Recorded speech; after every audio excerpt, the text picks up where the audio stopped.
There are more than 1,000 ways to treat a stroke in a rat, none of which actually work in humans, unfortunately. Even if you have a very severe brain injury early in life, that doesn't mean that you're destined to have any kind of significant cognitive impairment later in life. We're multitasking, task switching, trying to do lots of things at the same time. We never switch off. And then this constant stress creates what looks a little bit like an overtraining picture in the brain. I've submitted papers for peer review, and I can tell that ChatGPT read and reviewed my paper and this scientist did not. We've engineered movement out of our environment. We've had to invent exercise. Now we're getting to the point where we could engineer thinking out of our environment. My voice in today's episode is powered by 11 Labs. Dr. Tommy Wood, a neuroscientist and physician whose work spans from neonatal brain injury to long-term cognitive health. He studies how the brain responds to stress, adapts to challenge, and what actually drives decline over time. His work sits at the intersection of rigorous and practical questions about how we live, think, and age. You have spent years studying babies' brains under extreme stress. What did that teach you early on about how complicated the brain really is? Where I really started to understand how complicated the brain is exactly in that setting. So I run a basic science lab where we study ways to treat the injured brain. That includes neonatal brain injuries. So babies born preterm, babies who have some kind of injury around something goes wrong during childbirth, and they get a lack of oxygen and blood flow to the brain that causes a brain injury. We also study concussions and traumatic brain injury in the lab. But I remember many times as I was sort of learning how to do basic neuroscience and learning about basic neuroscience in the lab using animal models to try and understand ways that we can treat brain injury in humans, and realizing that in reality, most things fail, right? There are studies that show that a classic study, one of my favorites, is called 1026 Treatments in Acute Experimental Stroke. This is now nearly 20 years old, and showed that there are more than 1,000 ways to treat a stroke in a rat, none of which actually work in humans, unfortunately. So this could be quite disheartening, and sometimes it is. But I think it allowed me to realize that we may never fully understand the human brain. And I think we'll get a lot closer with AI and as computing power and things like that improve. But I'm not sure we'll ever fully understand the brain. However, over time, it's also allowed me to kind of step back and think, what can we do despite not knowing exactly how the brain works, despite not knowing how different interventions maybe work at a biochemical level? And this, in the neonatal arena, translates to having seen in several studies, many of which I've done myself or with my colleagues and others published elsewhere, showing that even if you have a very severe brain injury early in life, that doesn't mean that you're destined to have any kind of significant cognitive impairment later in life. And a lot of that is driven by the environment, the home that you go home to, and the environment that you grow up in. And this is really the case for many types of brain injury, is that there's a lot that we can do in the hospital, but the lifestyle and the environment that you go back to, that your brain recovers in, can have a massive impact. And we don't necessarily know how that works, but we do know that these things do work. And then that allows us to kind of think about diet and sleep and physical activity and these other things that maybe we don't fully understand from a biochemical or physiological level, but we do know that they work. And that allows us to apply them, even though, we're still trying to figure out some of the basic science that underpins it. Is there like a 80-20 rule in that? Like everyone's environment is different, but is like when people do X, they get such a big result compared to Y? So that's also difficult to tease out, because when you're looking at the environment, so if we go back to the babies, some of the studies that we've done have shown, for example, babies born preterm. The more preterm you're born, so like the more early you are, right? The average pregnancy is 40 weeks. Nowadays, babies can be born at like 22 weeks and still survive. So like nearly half of a normal pregnancy. But the more early you are, the higher your risk of death or some kind of major neurodevelopmental impairment. But we looked at one of the biggest cohorts of what we call extremely preterm babies born before 28 weeks that's ever been studied, nearly 1,000 babies. And the most important predictor of their cognitive function when they were 2 years old was maternal education. And that's like a really rough proxy measure, right? It tells you a lot and very little at the same time. So if your mother has a graduate degree, you're more likely to do better when you're 2 years old. But it's not just because, she's a doctor or got a master's degree. It's because that means you have different resources at home. You have different food at home. You have access to different education. You have less stress at home. You have different food at home. So there's a whole bunch of things that kind of go into that. So I think that the real answer to your question is that the 80-20 is the same basics pop up again and again and again. And that could be like a developing baby's brain. That can be recoveries after concussions. That could be preventing dementia. And it's, regular physical activity, good quality sleep, good social connection, a nutrient dense diet. We know there are several nutrients that are required for brain development and maintaining brain function, right? And if you tick those things, really, you've already achieved most of the benefit. Is that specific for babies, or you're saying for adults too? Any kind of brain injury? I think for adults too, and yeah, really the majority of brain injuries that we understand, we know that all those things are going to play a role. There you had obviously went on Joe Rogan, and I'm a fan of that. So I actually listened to your episode there. And one of the things that you talked about on that episode was how like you need your brain. I'm going to butcher it, but your brain needs a certain amount of stress. Basically, like stress keeps your brain growing. Like without stress, your brain starts to fade, right? And it's like, how do you balance the stress on the brain with also being in a healthy environment? Yeah, that's a great question. And it translates very nicely over to thinking about exercise. So exercise is a stress. We know that, right? If you were to like measure somebody's inflammation, blood sugar, blood pressure, heart rate, cortisol levels during a sprint training session, right? You'd look at it, you think, oh, this is really bad for you. Like, this is terrible. Look at how stressful this is for your body. But we know that as a result of that stress, the body adapts, function improves. Long term, you're actually better at dealing with stress if you exercise regularly. Your inflammation like decreases. You sleep better. Like all these things happen when you adapt to that stress. But we also know that you can train more than your capacity to adapt, right? You might call it, previously they call it overtraining syndrome. Now we might call it underperformance syndrome, right? You're training so much and there's other things going on that you can't actually adapt and recover from it. So the brain in many ways is exactly the same. So the brain improves function and structure, just like the body improves structure and function in response to exercise. The brain improves structure and function in response to cognitive challenge. So that's education and learning, it's skill development, and that can be motor skills, language skills, social skills. It's any time we're sort of challenging ourselves at the edge of our current capacities, whatever it is that we want to get better at cognitively. And that involves some aspect of stress because focus actually involves a slight stress response.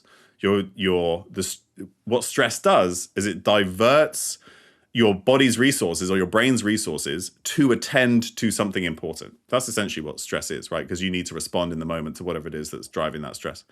And this then drives adaptation afterwards. But you need to give yourself time to recover in order to get that adaptation, right? A good athlete knows that you don't get stronger in the gym, you get stronger when you recover afterwards, right? That's when you build new muscle fibers or you build the size of your muscle fibers or mitochondria or whatever it is if you're responding to exercise. And the brain is the same. So what we see very commonly is that, yes, athletes or good athletes know that they have to prioritize recovery. But if we think about the brain like a muscle in that same way, we don't often give ourselves time to recover, right? We're constantly asking ourselves for more. We're multitasking, task switching, trying to do lots of things at the same time. We never switch off. And then this kind of constant stress creates what looks a little bit like an overtraining picture in the brain. So the brain never fully switches off, it never fully recovers, and then is then able to adapt. But if we can kind of think about it like that, we need to apply some stress because that builds function, and that's often like challenging our brains. But then we also need to find time to recover and adapt. And that might mean removing other stressors or decreasing other things that we're all trying to juggle at the same time. That then allows you to build capacity. So I got two quick things, and we can move on, I swear. But one is, Dad, you'll remember this, I'm sure. My dad used to do this thing with the NFL. They used to have this thing called Play 60. So it's like about kids who just played for 60 minutes a day outside. How it like the 80-20 rule, right? Like for whatever reason, 60 minutes, it had an unbelievable effect. And my dad used to say, he did this thing. They did it with maybe 4 or 6 teams. I probably should know that. It was called Play 60, and then he added Read 20. And it was like, he said, reading's like weightlifting for your brain. And that was his whole shtick for a while. I know it still is. He still would say it, but so that was the first thing. Yeah. And then, so Dad, you were ahead of the curve on that one. And then the second thing is, when you say like relaxing your brain, people will say, myself included, I'll be like, oh, I just need to like relax my brain. And I'll put on like, Peaky Blinders or something on Netflix. Is that actually relaxing your brain, or is that still stressing your brain because your brain's trying to predict what's coming? And great question. The answer is it depends. So there are some really interesting studies that show that if you stress people cognitively, like you make them do hard cognitive work, it increases fatigue. It decreases attention. It can like make them feel frustrated. It can like worsen their mood a little bit. And you can actually recover from that with very short breaks. And some of the most interesting studies include returning to familiar fictional scenarios. So they've done that in 2 different ways. One is rereading like a novel that you've read several times, right? Because it doesn't require hard work because you kind of know what's coming. It's kind of familiar. But then also rewatching familiar TV shows has a similar effect. So 2 things are required for that. One is that you've watched this season of Peaky Blinders like 3 times already, and it's just like having it on in the background. So for me, it's like Friends, Big Bang Theory, West Wing. I've seen every episode 10 times or something, but it's just like nice to have it because it's a familiar scenario. So one thing is that you have to be familiar with it. Otherwise, you're working hard to kind of follow. And if it's late at night, Peaky Blinders, obviously there's a lot of fights and stuff. It can be quite arousing. It might not be quite the relaxing thing that you're looking for. And then the other one is you're not doing other stuff at the same time. Because often what happens when we put something that we know on TV is like, we're also going to be on Instagram and maybe we're answering some emails and stuff. And that kind of divided attention can become inherently stressful if our body's just like, your brain is like trying to get inputs from multiple things at the same time. So the answer is it depends and maybe. Yeah. This stuff is so interesting. I said is the last question. I'm doing one more, Dad, and then I'll let you get a word in. If someone was trying to maximize like an athlete, but for their brain, right? So how would the Tom Brady, LeBron James, those kind of people, like how they physically they're trying to peak and perform, and it's very well documented. You lift weights and you rest and you cold tub and you sauna, that kind of stuff. Yeah. Is there that kind of stuff for your brain? I mean, after a long day at work, if you're trying to maximize to perform the next day, is there a thing you should do, or does I'm making it up, meditation matter more than sleep or a sauna or that kind of stuff? Yes, so some of it I think can be personal, like whatever actually like truly allows you to switch off. So like there are studies that use mindfulness rather as like a relaxation strategy, and meditation can do it too. Even like briefly can sort of like help you feel like your brain's recovered. Your one equivalent, and this is probably the group that's maybe been studied the most in terms of it's sort of like that direct comparison, is professional musicians, right? So there's a whole bunch of stuff. So like the 10,000 hours, to get expertise that comes from a study by Erickson, a class. It's actually a misunderstood interpretation of a study by Erickson, because what they showed in that study was expert musicians had spent 10,000 hours practicing by the time they got to 20. So they weren't even experts yet. But like, that's what that study shows. And what they found when they looked at sort of expert violinists and pianists is that they tend to spend like 2 sessions of about 90 minutes of like really in-depth practice a day on whatever it is that they're an expert in. So, and they obviously build up to that. So if you're trying to develop some kind of cognitive skill or maintain a significant cognitive skill, that's what expertise seems to look like, right? You do 2 or 3 hours a day in maybe 2 or 3 blocks of concerted work, and then you actually find time to rest and recover afterwards. And like, I think we can think about that in terms of a typical work day as well, right? We set aside 30 to 60 minutes, right, to do true deep work, right? Notifications are off, email tab is closed. We're building presentations, doing research, or whatever it is that we need really spend our time on. And then we can, do all the other stuff, the meetings and the admin and stuff that we're gonna need to do. But we really set aside time to do that.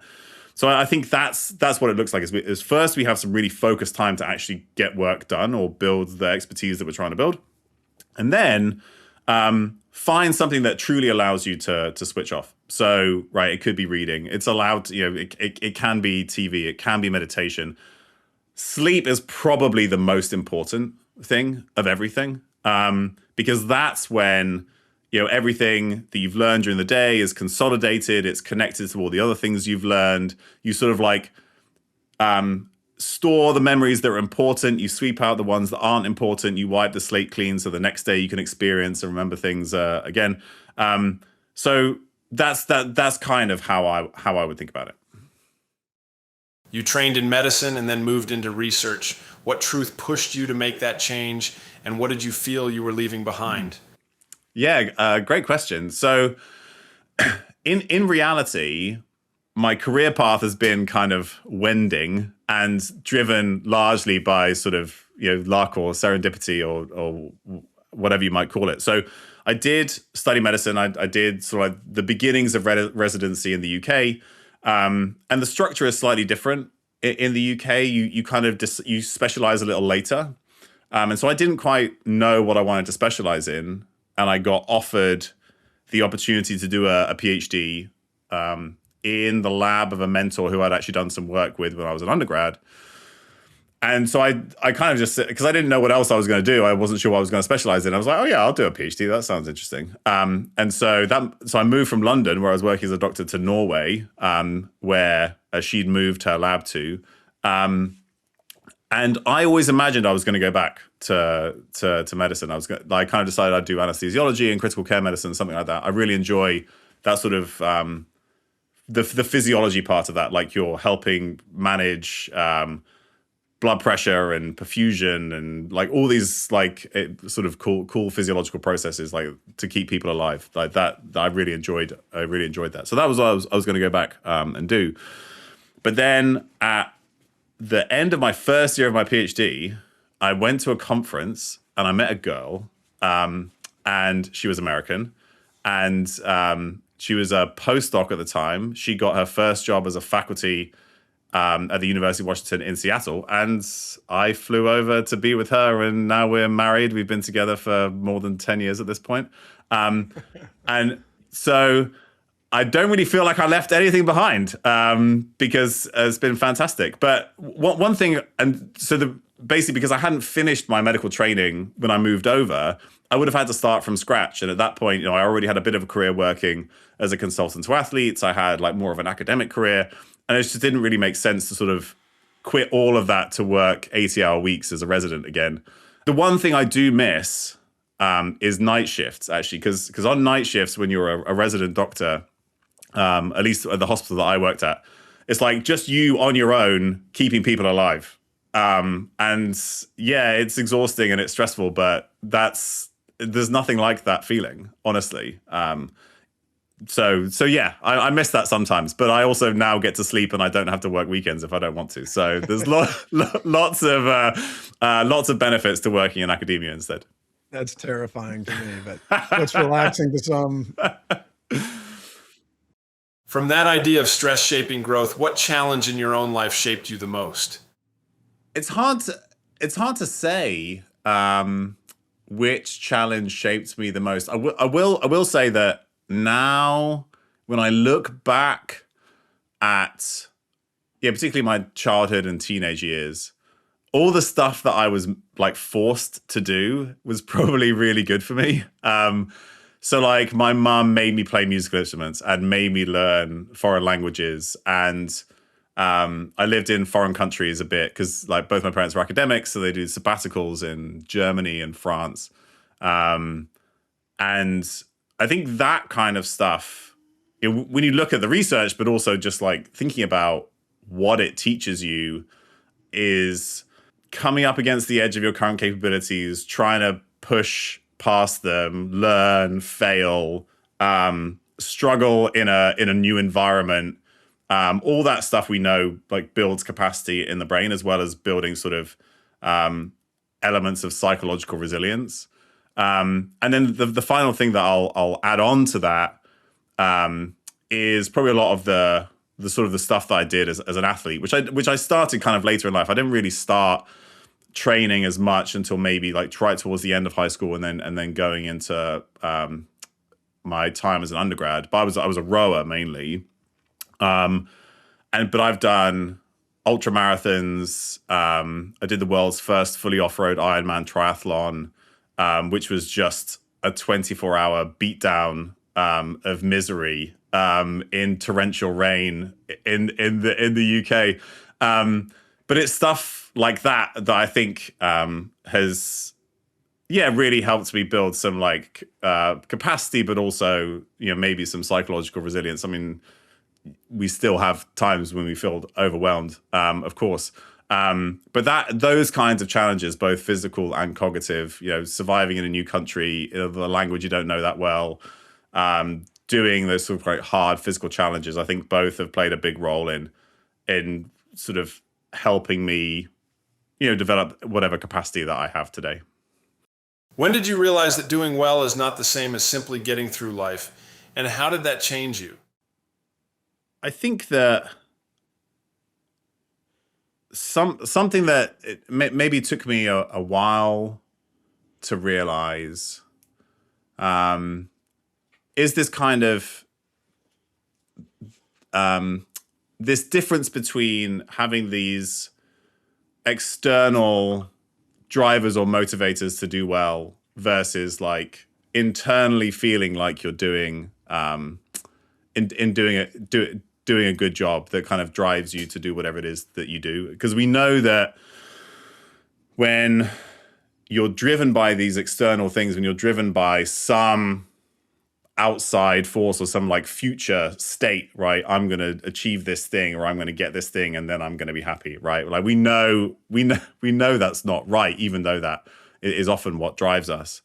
But instead, and this took me a long time to figure it out, but just feeling like you're doing high quality work with good people that you enjoy, feels much more meaningful. And it's really just that kind of pursuit of meaning, contributing to something bigger than yourself. And we know that that's important psychologically. We know that's important from a brain health standpoint, actually. Feeling like you're supporting others or you're working to help others, that actually does amazing things for your physiology as well as certain aspects of immune function. But that doesn't necessarily look like traditional forms of achievement, right? Nobody necessarily gives you a prize for that. And I think that just means, the process of getting through life, if we want to get through life and we want that to be a long and healthy one, involves some kind of greater engagement in something that you believe in. And it can be anything, and it usually involves connections to other people. So one of the things that's been most important to me is trying to build connections to others and support them in whatever it is they're trying to do. And nowadays, that's in academia, right? It's the students I work with or the colleagues that I work with whose careers, I would want to try and help and support. But then also, doing things like podcasts and writing a book, trying to get information out there that hopefully people will benefit from. But it can be different for all of us, like what that looks like. It can be on a very small scale or on a very large scale. But it's something about building connections to other people and feeling like you're doing something that meaningfully contributes to their lives in whatever way that looks like. But, as a teenager or in my early 20s, I might have been thinking about status and money and, all those other things that don't really matter that much. But it requires you to actually spend some time out in the world doing stuff and experiencing stuff before you sort of come around to realizing that's really what matters. You work in science, performance, and public speaking. In which of those worlds are you least like yourself, and why? Nothing but easy questions here. This is great. Probably different parts of me sort of get suppressed and exaggerated or expressed depending on the scenario. So probably, right, public speaking, but then maybe anything that has that kind of like outward facing component. That's where I feel least like myself. Like anytime you're trying to sell something, not that I have anything to sell really, other than if a book, if anybody's interested in that. But like when you're like trying to, there were times when I thought, oh yeah, you need to build like a social media audience or do this thing or kind of like be out there and selling yourself. And because that's often what you have to do in that sort of like public sphere. And like, that's not like me at all. But then like in very, very specifically on, when doing public speaking, so like standing on a stage and speaking to people, there's like a small sliver of my personality that kind of looks very extroverted, and I can switch that on in that setting. But in reality, I'm a lot of an introvert. So you kind of have to like put a big chunk of that on the side. But then in the other settings, I think that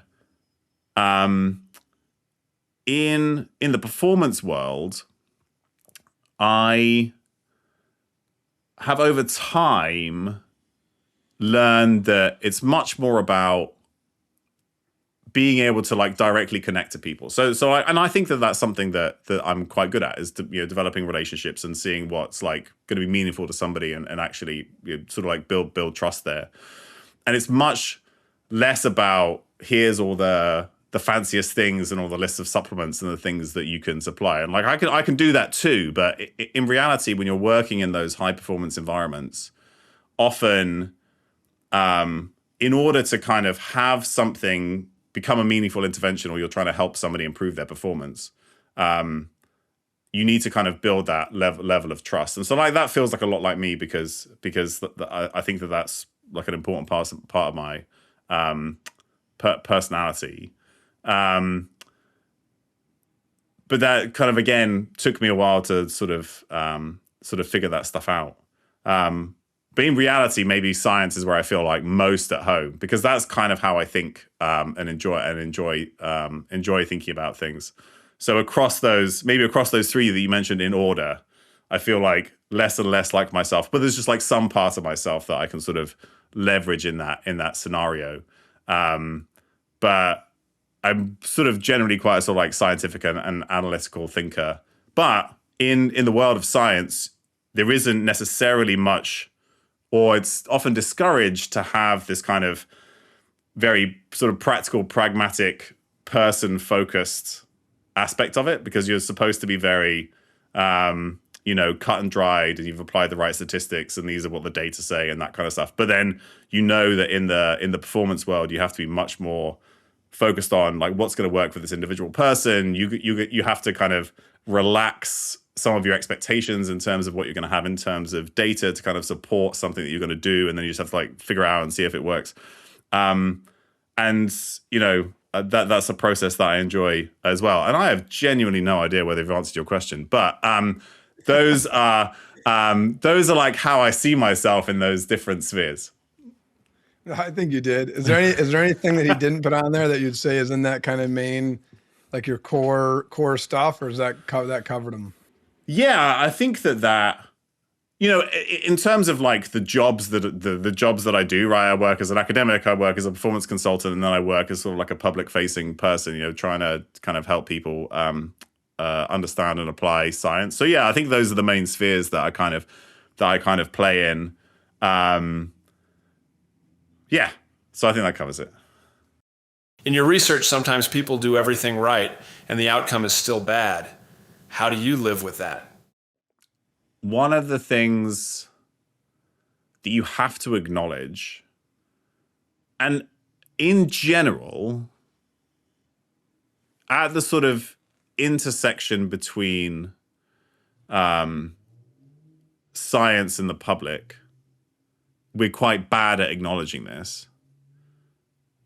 You have to acknowledge that everything you're doing is based on probabilities rather than certainties, right? So I think in sort of like very formal science, and then working as a doctor as well, they have a better understanding of this. So like if you go to your doctor, you have a diagnosis, you ask like, what's the likely outcome in some number of years? They'll give you a percentage at least, right? There'll be some like, here are some numbers, maybe there's, ideally there's some uncertainty around that, but like 50% chance of survival in 5 years, whatever it is, something like that, right? So going in, you're kind of told there's no certainty. And it should be the same on a medication. Like if I start taking this medication, what's the likelihood that I'll benefit? So for many medications, it's right, we treat 100 people, one person will benefit, right? But we do that because we do that for enough people, right? Lots of people are going to benefit. We don't know if you're going to be the one who benefits. That's a conversation you should have with your physician anytime something's recommended. But when you get to sort of like the public dissemination of science, often it's do this and this will happen, do this and this will happen, do this and this will happen. And in reality, yes, it will happen for some people. And the average effect over some people, a group of people in a study is that they'll see this benefit. But you often see people who don't benefit at all, or maybe they get a little worse. And somebody who gets a ton of benefit. And anytime I talk about, say, lifestyle factors that contribute to dementia risk, which is something that I talk about a lot at the moment, I'm very clear to say that I'm talking about like at the population level, right? So if everybody exercised more, we would see a significant decrease in dementia in the population, right? Those numbers have been estimated. So we think we can see that. That doesn't mean that one person who exercises a lot is guaranteed to not get dementia, right? And this is often a response that I get. People will say, well, my family member were very active, very physically active, very physically fit, and they still got dementia. And that it could be that they got dementia much later than they would have done. It could have been that the symptoms were much less severe than they would have been if they hadn't exercised, right? Those are still possibilities too. But every time we're thinking about this stuff, we're really thinking about decreasing our risk and decreasing the likelihood that something will happen in the future. But we can never guarantee one particular outcome. It's the same for when you're talking about modifiable factors for dementia. So we've talked about exercise, we know diet is important, we know sleep is important, we know social connection is important, we know cognitive stimulation is important, a whole host of things, right? 15, 20 factors that we know are significantly tied to dementia risk. But when I talk about that doesn't mean that somebody who got dementia, it was their fault, right? Because we don't know how all these things come together. That person may have not known that certain aspects of their lifestyle and the environment may have influenced their dementia risk, right? Because we're only starting to figure some of this stuff out now. So it's really thinking about probabilities rather than certainties, and then just being really open about that. And in the process, understanding. So like if right, because you asked like how do I live with that if this is like something that I was personally involved in. This would have been the case when I was working as a doctor. You have to do two things. One, you have to kind of acknowledge like what was the likelihood of a certain outcome happening, regardless of what you did. And then thinking like, was there something you could have done better? Is there something you could learn from it so you could do better next time? Or did you make a mistake? And if you did make a mistake, then owning up to it. Like that's the first, most important thing that you have to do. So that's how I navigate those things. But it's difficult for people to think. It's difficult for people to think in like probabilities because it's not something that we really, unless you're like a professional gambler, it's not really something that you do a lot of. But that's kind of how I try and navigate it. So you said on again, I'm going to butcher it, but something like a huge percentage of dementia is preventable. And so if there's somebody out there who like, there's no way for anyone to tell. Like for someone who works out every day, they can still get dementia. For someone who eats like crap, they can still never get dementia.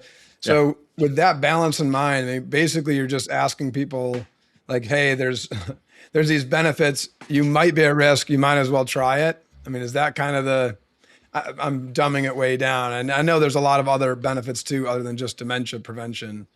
But is that kind of the pitch, I guess? Yeah, that's like the most honest version of the pitch. And I do try and be honest about it. There are a few reasons why, right? So everything that you're doing is you're trying to decrease your risk, right? And maybe even if you can't completely eliminate your risk, you're sort of changing the trajectory so that maybe it happens later, maybe it's not as bad as it would have been otherwise, kind of like I said earlier. And then people are more or less interested in doing that, right? Not everybody cares, and that's fine.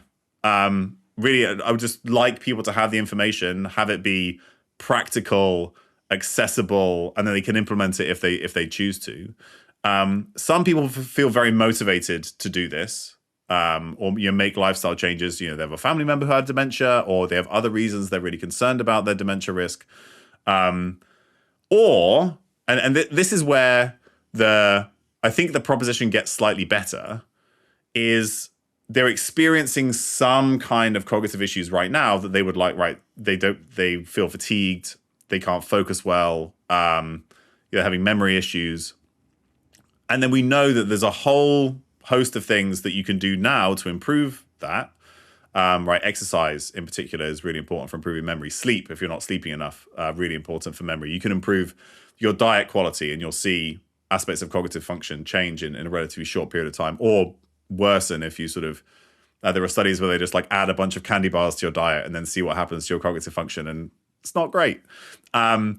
So we kind of know those things. So some of it is you can get an early benefit now, and then, hey, if you continue that for decades, it should pay off for like decreasing your risk of dementia long term.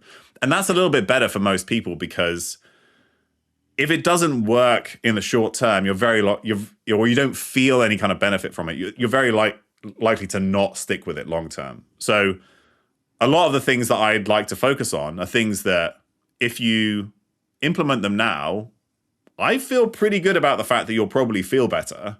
And if you feel better, then you're more likely to then stick with it and benefit from it long term. But you're kind of right that like there are no promises. This is all about decreasing your risk as much as possible, but like nobody can promise you any given outcome. There's this thing in philosophy. It's called Pascal's wager. And it's about, I'll connect it here in a second, but it's about believing in God. And it's the point of it is, it's if you do a risk reward analysis, you have to believe in God. It's the only rational thing to do is to believe in God. Because if you believe in God and you're wrong, you wasted a couple hours every Sunday and you still got some good morals and lessons out of it. If you believe in God and you're right, it's the ultimate prize. If you don't believe in God and you're right, you save a couple hours every week and you get to call other people idiots a couple, and then if you're wrong, it's the ultimate punishment of, internal damnation.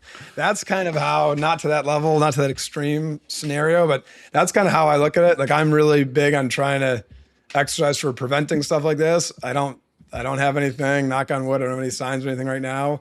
But the thought is literally, it's just like Pascal's wager. Like, what's the worst case scenario? I wasted an hour a day.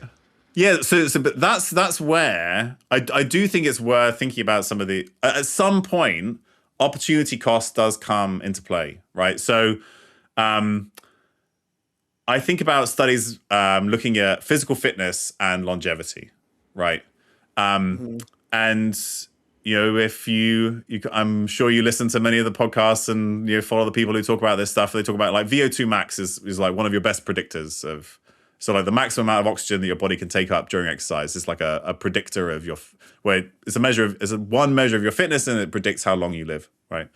But there are studies that show that for every 1 point that your VO2 max increases, and so like good, if you're sort of 40 or 50, is sort of like a VO2 max of similar as your age, right? 50s ish, right? That's pretty good.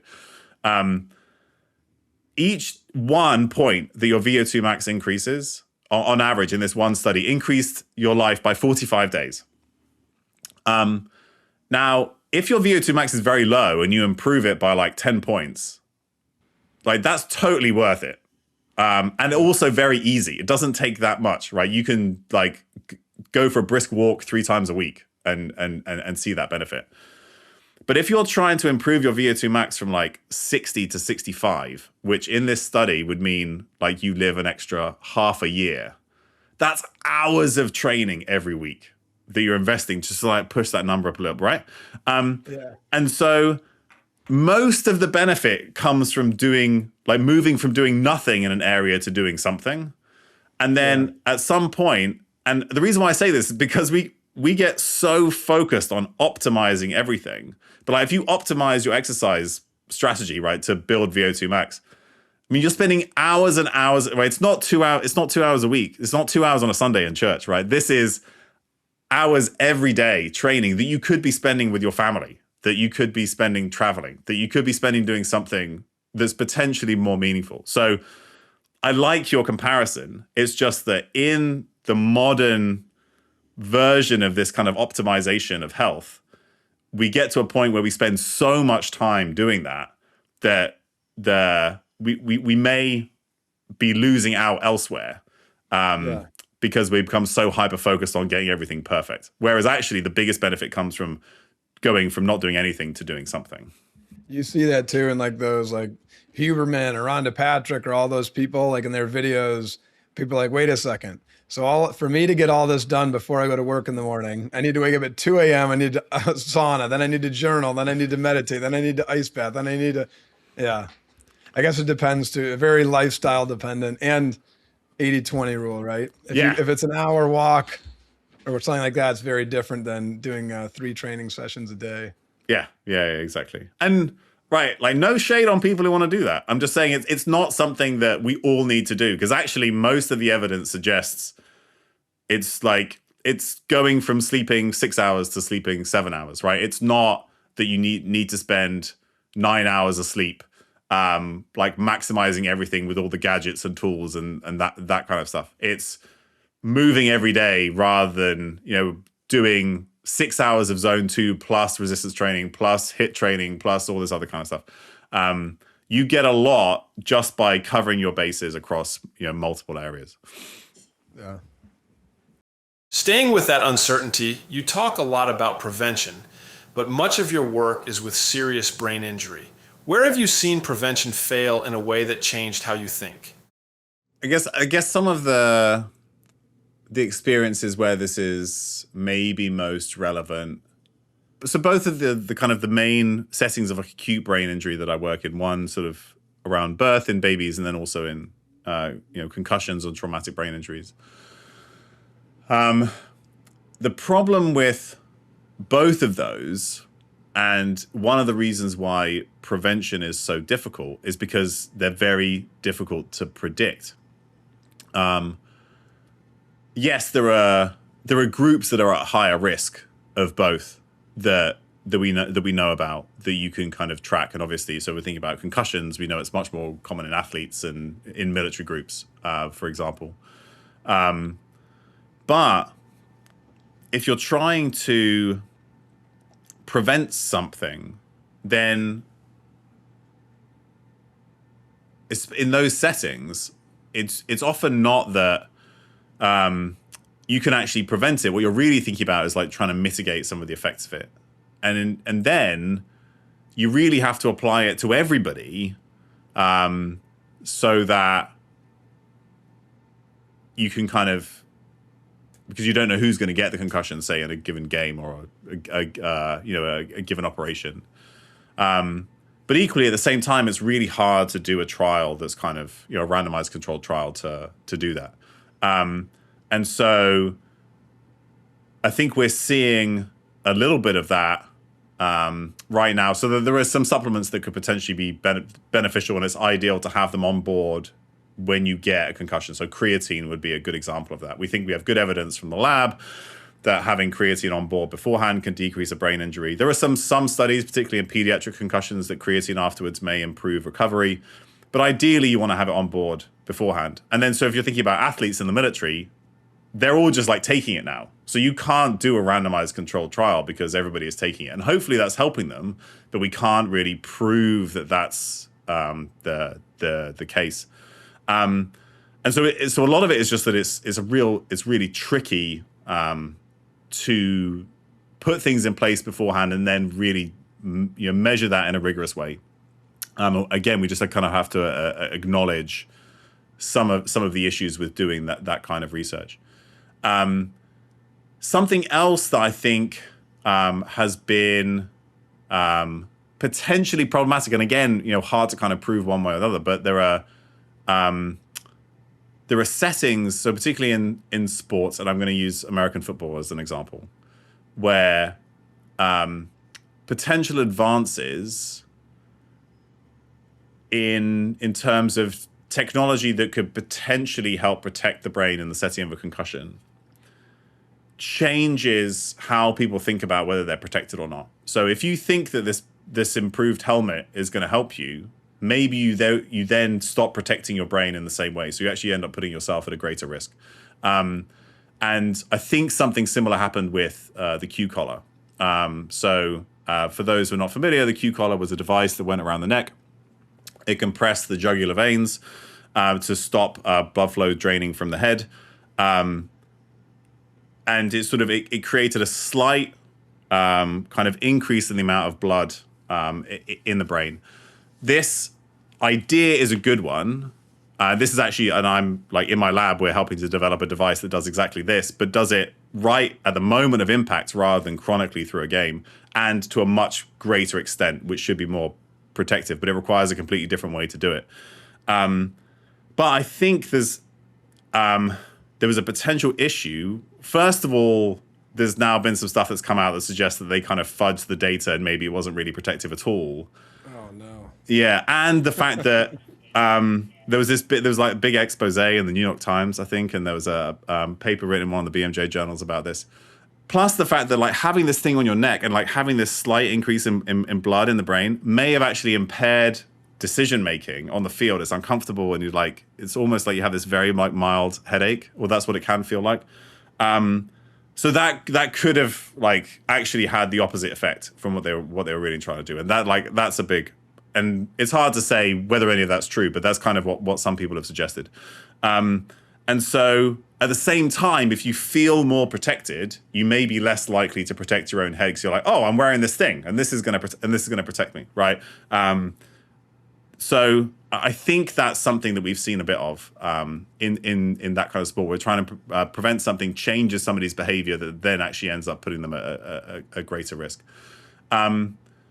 However, I still think that you can try and put in place things that are going to minimize the effects of an injury if it does end up happening. So we know that like nutrient status may play a role. We know that metabolic health may play a role in like response to traumatic brain injuries. So we can like get athletes or military groups in a much better place physically and physiologically before they go into that scenario, and in the hopes that that's going to help to offset anything that happens afterwards. But again, it's very hard to study that. So I think that what like all of this has taught me is that, again, you have to sort of just accept some of the uncertainty and just do whatever you think is going to be best for the individual at the time. Think about decreasing risk rather than being able to prevent something entirely. Although I will say, hopefully, we can develop some technologies that may allow us to do that. But one of the first things we have to do is make sure that it works. So that's something that we try and do in my lab and be very rigorous about, because there are lots of things out there that suggest there might be benefit based on some like not very good studies in the lab, and then people are trying it, and there's an opportunity cost there as well, because if you're trying one thing, that means you're not trying something else which maybe could be better. So something that we at least try and do is really work hard to make something works in the lab, in multiple models in the lab, in multiple settings, before we then try and apply it out in the real world, just to maximize the likelihood that we're sort of making good use of people's time. So if the science on the, I can't remember, the Q collar, right?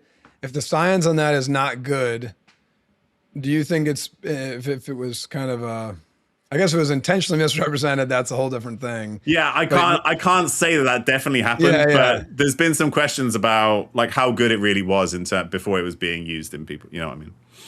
But so why are you trying to then design something that mimics the same thing only at impact? The thought is that the theory could be good, it's just the timing is bad. Yes, to both. So there were some really interesting studies in rodents where if you compress the jugular veins right before a traumatic brain injury, you significantly decrease the injury that happens. Now, one of the main problems is the time component plus the degree of change that you get in the brain at the time. So the idea is that if you can increase the amount of blood in the vessels in the brain, it kind of stiffens this internal structure, which is all the blood vessels in the brain, that kind of then decreases the deformation and shifting and tearing and shearing of tissues that happens during a head impact. So most people don't think about it like this, but the brain is essentially a whole bunch of cells that are kind of seeded into this very, very, very dense vascular network. It's kind of like rebar in concrete, right? So the idea is that if you can stiffen the blood vessels, it's like adding rebar to concrete, because you kind of create this very rigid structure that isn't going to like move around and kind of tear and things like that happen during a concussion. So the idea is good. The problem is, when you're doing these kinds of experiments, you compress the jugular veins, like which drain blood from the head in the rat. A rat is on all fours, right? So when you're like that, and it's the same as a human lying down, blood flow does drain from the jugular veins. In humans, because they're upright, when you're upright, the blood doesn't drain from the head through the jugular veins. It drains through a set of veins that kind of run through the spinal cord. So one of the main issues with doing the jugular vein approach is that that's not the place that stops blood flow from draining from the head in humans when they're upright, like when they're playing football. So the alternative approach, and this is what we do, is we try and compress the veins that drain from the head when you're upright with, you can do it either mechanically or with an electrical stimulus. And it's like what happens when you squat or you're pooping, right? You do a Valsalva maneuver and you bear down. And when you do that, you can immediately feel it in your head, right? And that's because when the pressure increases in your abdomen, it compresses the veins that drain from your skull, and immediately the blood flow starts to, or the blood starts to accumulate in the head, and intracranial pressure, the pressure inside your head, builds very, very quickly, if not instantaneously, every time you do that. And so the idea is to replicate that right at the moment of impact, if you're not expecting an impact, because most concussions, say in the NFL, happen in unprotected players who don't see a tackle or something coming in. Because when you know a hit is coming, you do this yourself already, right? If you know I'm going to punch you in the face, the first thing you do is go, right? You bear down. So actually, you activate this protective mechanism automatically if you know the hit is coming. So the idea would be to build a device that activates this when a hit is coming in that you don't expect. And or if you're, the easiest way to do this would be in the elderly who are at risk of falls, which are a very common cause of traumatic brain injury. You could just have them wear the device. If they fall, it triggers an accelerometer, which triggers the device, and then hopefully when they hit their head, sort of like the protective mechanism has been activated. So the idea of the Q collar has good evidence behind it. The problem is that how that's implemented and how it needs to be implemented in humans just doesn't quite fit human physiology. Sorry, that was a very long answer. No, it's good. I tried. That was way after my dad. Sorry, Dad, to date you. But I tried that when it was like Luke Kuechly is this player. I don't know how much you know about it. Made it kind of popular. My favorite football player of all time. I'm a Carolina Panthers fan. So yeah, I've got a Luke Kuechly jersey in my closet. You got to get a Tim Green jersey. What the hell? No, I'm just kidding. Sorry, my second favorite NFL player of all time. At least just lie to us. Come on. I tried. I put it on maybe once, maybe twice. I think once, and I was so uncomfortable. But it feels like it's harder to breathe. It just felt horrible. Yeah. That's one of the reasons why I'm mad at the Q collar is because of Luke Kuechly, right? He was wearing it and he still had to retire because of concussions. So yeah. That's the quest against the Q collar. You speak with hope about lowering dementia risk. What evidence has made you quietly question your own message? The easiest way to question my own message is to acknowledge that most of the evidence we have that dementia is preventable or that we can decrease dementia risk at the population level is observational, right? We haven't done massive randomized controlled trials where we implement something and then we do see significant decreases in dementia risk. Most of it is based on what are people doing that's then associated with having a lower risk of dementia. So you could say that, like, for most of the things that I think will decrease dementia risk, we don't have very large randomized controlled trials that kind of prove that that's the case. And that would be a fair criticism. That would be a fair comment. I will say to that first of all, that's probably impossible. So again, right, we have to be a little bit comfortable with uncertainty. I will also say that there are an increasing number of studies that suggest that I'm probably right, but we still don't know like what combination of what things in what people are going to be most beneficial. So there are studies where you take older adults and so there was the finger trial that was run in Finland, Pointer, which is a similar study just run in the US, was published last year. You take older adults at a high risk of dementia, you help them change their diet, you help them improve their physical activity, you help them kind of monitor their cardiovascular risk, you give them some cognitive training with a brain training program, and you see significant improvements in cognitive function compared to a control group. If you're improving cognitive function in your like 60s and 70s, you have likely decreased your longer term risk of dementia. It hasn't been proven yet, but if you're moving cognitive function in the other direction, it's likely to happen. And then there are some studies now, like long-term follow-up of some randomized controlled trials suggesting that certain interventions can decrease dementia risk, like brain training. There was one study that just came out, a large follow-up study of something called the ACTIVE trial, which used brain training, again, in older adults. So I think that yes, most of the evidence that you have to rely on to talk about long-term disease prevention in this setting is observational or epidemiological. So, technically in science, we'd say you can't prove causality from observational data. But equally, you could say that when you see the same consistent signal again and again and again, and if you've accounted for all the things that might confound that, what you're left with is hopefully, real signal that does suggest causality. But again, we're sort of working with probabilities, and I can't guarantee that all of that is going to pan out as we learn more over time. When your work connects with parents facing life-changing outcomes, what part of you pulls back and what part of you stays present? There's maybe a few things that you have to think about, and I will say that so say if you're talking about parents in particular, so related to their kids, I do a lot less of this than some of my colleagues have to do, certainly.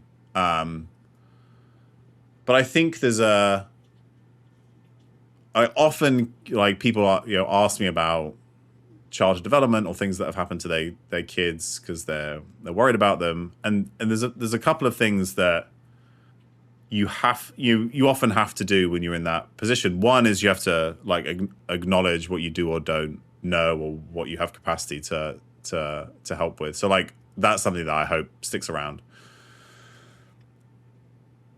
But some parts, and this question is relevant to anybody who works with patients. You do have to create some kind of, you want to be invested in their outcome. That's incredibly important, but you still can't sort of be so as it's invested in the way that you would if it was a friend or a family member, because that could take such an emotional toll over time that you have to kind of protect yourself to an extent. But I think that a big part that comes out, and a lot of what these people need, right? They want you to be honest, but still some element of hope and being hopeful needs to be important, as well as helping people understand what is or isn't under their control, and what is or isn't or wasn't due to something that they did. Because often people are trying to blame themselves, and or they've sort of gotten some information that makes them think that everything is hopeless. And if there's one thing that I've learned from working in all these different spheres is that despite very imperfect or unfortunate situations, you can still see huge benefits, huge changes, and or as people change their expectations and change how their families are structured or how they work, there's still huge opportunities for joy and love and all those important things. So it's just that you maybe at some point you have to protect yourself emotionally, and this happens a lot. The more you're sort of out in the public sphere, the more people are going to come to you and ask you for help, because they often feel like they're not getting it elsewhere, or they don't know where to turn to. So you definitely have to be, as much as you can, engaged and supportive and helpful and truthful in whatever respect that needs to be. But there has to be some element of sort of protecting yourself a bit so that it doesn't become truly overwhelming. Because you could spend all day doing this and either not have time for yourself or not have time for the other things that you're doing. So it's a tricky balance, because anybody who has a lot of empathy is going to have to struggle and juggle with those things. So how that turns out for a given person is always going to look a little different. You talk about brain health through stimulus, supply, and support. Which of those do people misunderstand most, and why? To give a little background, when I think about all the different factors that seem to consistently influence brain development and then maintaining cognitive function long term, as well as in many respects, recovering from a brain injury. They kind of fall into those three buckets. So stimulus, supply, and support. So stimulus is kind of what we talked about a little bit at the beginning, is like challenging our brains. And I think that how we use our brains is a primary determinant of how our brains function. So this is complex skills, learning, languages, social interaction, sports. These kinds of things we know help to build capacity in the brain. But when you challenge a part of the brain, for it to do the thing that you're asking it to do, what it does is it brings in a supply, right? So that's the stimulus. It brings in a supply of various things in order to do that. So oxygen through blood flow, energy, like primarily glucose, but your brain can also use things like ketones and lactate. And then nutrients that kind of build the structure and neurotransmitters and things like that that allow the brain to function. And so in the supply bucket, we know that cardiovascular health are really important. Metabolic health is really important because that regulates energy supply to the brain. And then nutrient status. So we know there are some nutrients that are critical, like vitamin D, iron, omega-3 fatty acids, and B vitamins are consistently shown to be associated with dementia risk if we don't have enough of them. And then other things from the diet become important too: magnesium, antioxidant polyphenols that make berries blue or purple, and that make vegetables orange and red and yellow, and salmon and prawns pink. Like across that, coffee and tea, we see similar things. Cocoa, we see some similar compounds. These are kind of very consistently associated with improvements in cognitive function, both short term and then long term too. So that's kind of like the supply bucket. But then, right, you stimulated a part of the brain. You've brought in the necessary things for it to do whatever it is you're asking it to do. And then, like we said earlier, in order for it truly to adapt and improve, you need that kind of rest and recovery period. So this is the support bucket.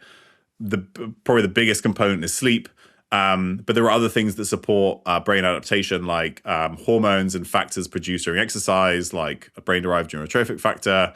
Like other hormones play a role here too. So this is where things like menopausal hormone therapy in women can become important. Testosterone placement therapy in certain men who need it. Other hormones are important there too. And then we want to avoid things that kind of impair that adaptation process. So smoking, alcohol, chronic stress, kind of for the reasons that we talked about earlier.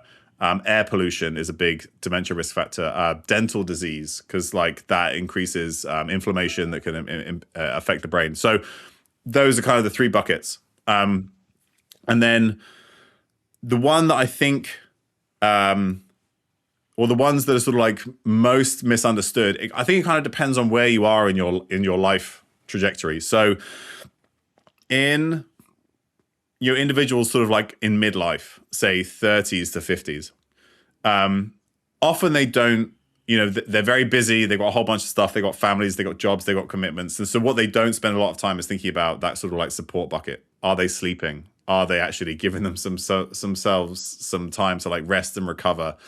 Are they drinking too much? That's a common one. And so that kind of focus on the support bucket, focus on recovery, I think is really important in kind of midlife, as well as other things too. So in midlife is when we start to see cardiovascular disease risk start to increase, and people start to get prediabetes and high blood pressure and that kind of stuff. So they're not maybe taking care of themselves in that area too, not going to the doctor and getting that stuff checked or fixed. And there are many ways to do that.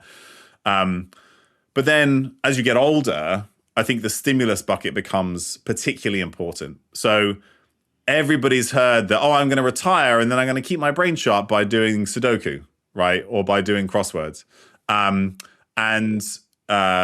Those things are fine, but they don't really challenge the brain enough to kind of maintain and build function. So as you get older, you transition out of the traditional work environment, then it becomes really important to think about stimulus. So how are you spending time connecting with other people? How are you building new skills? How are you learning languages? Are you learning music? Are you going to dance classes? Are you volunteering? These kinds of things that actually require you to really challenge your brain and then be out in the world kind of using your skills. Those are the things that become particularly important, as we get older. So I think kind of the focus shifts depending on where you are in the sort of like a traditional kind of life trajectory. But those are kind of the most common ones that I see. You believe people need to be mentally challenged to stay physically strong. What kind of challenge do people avoid today that hurts the most? Maybe there's two.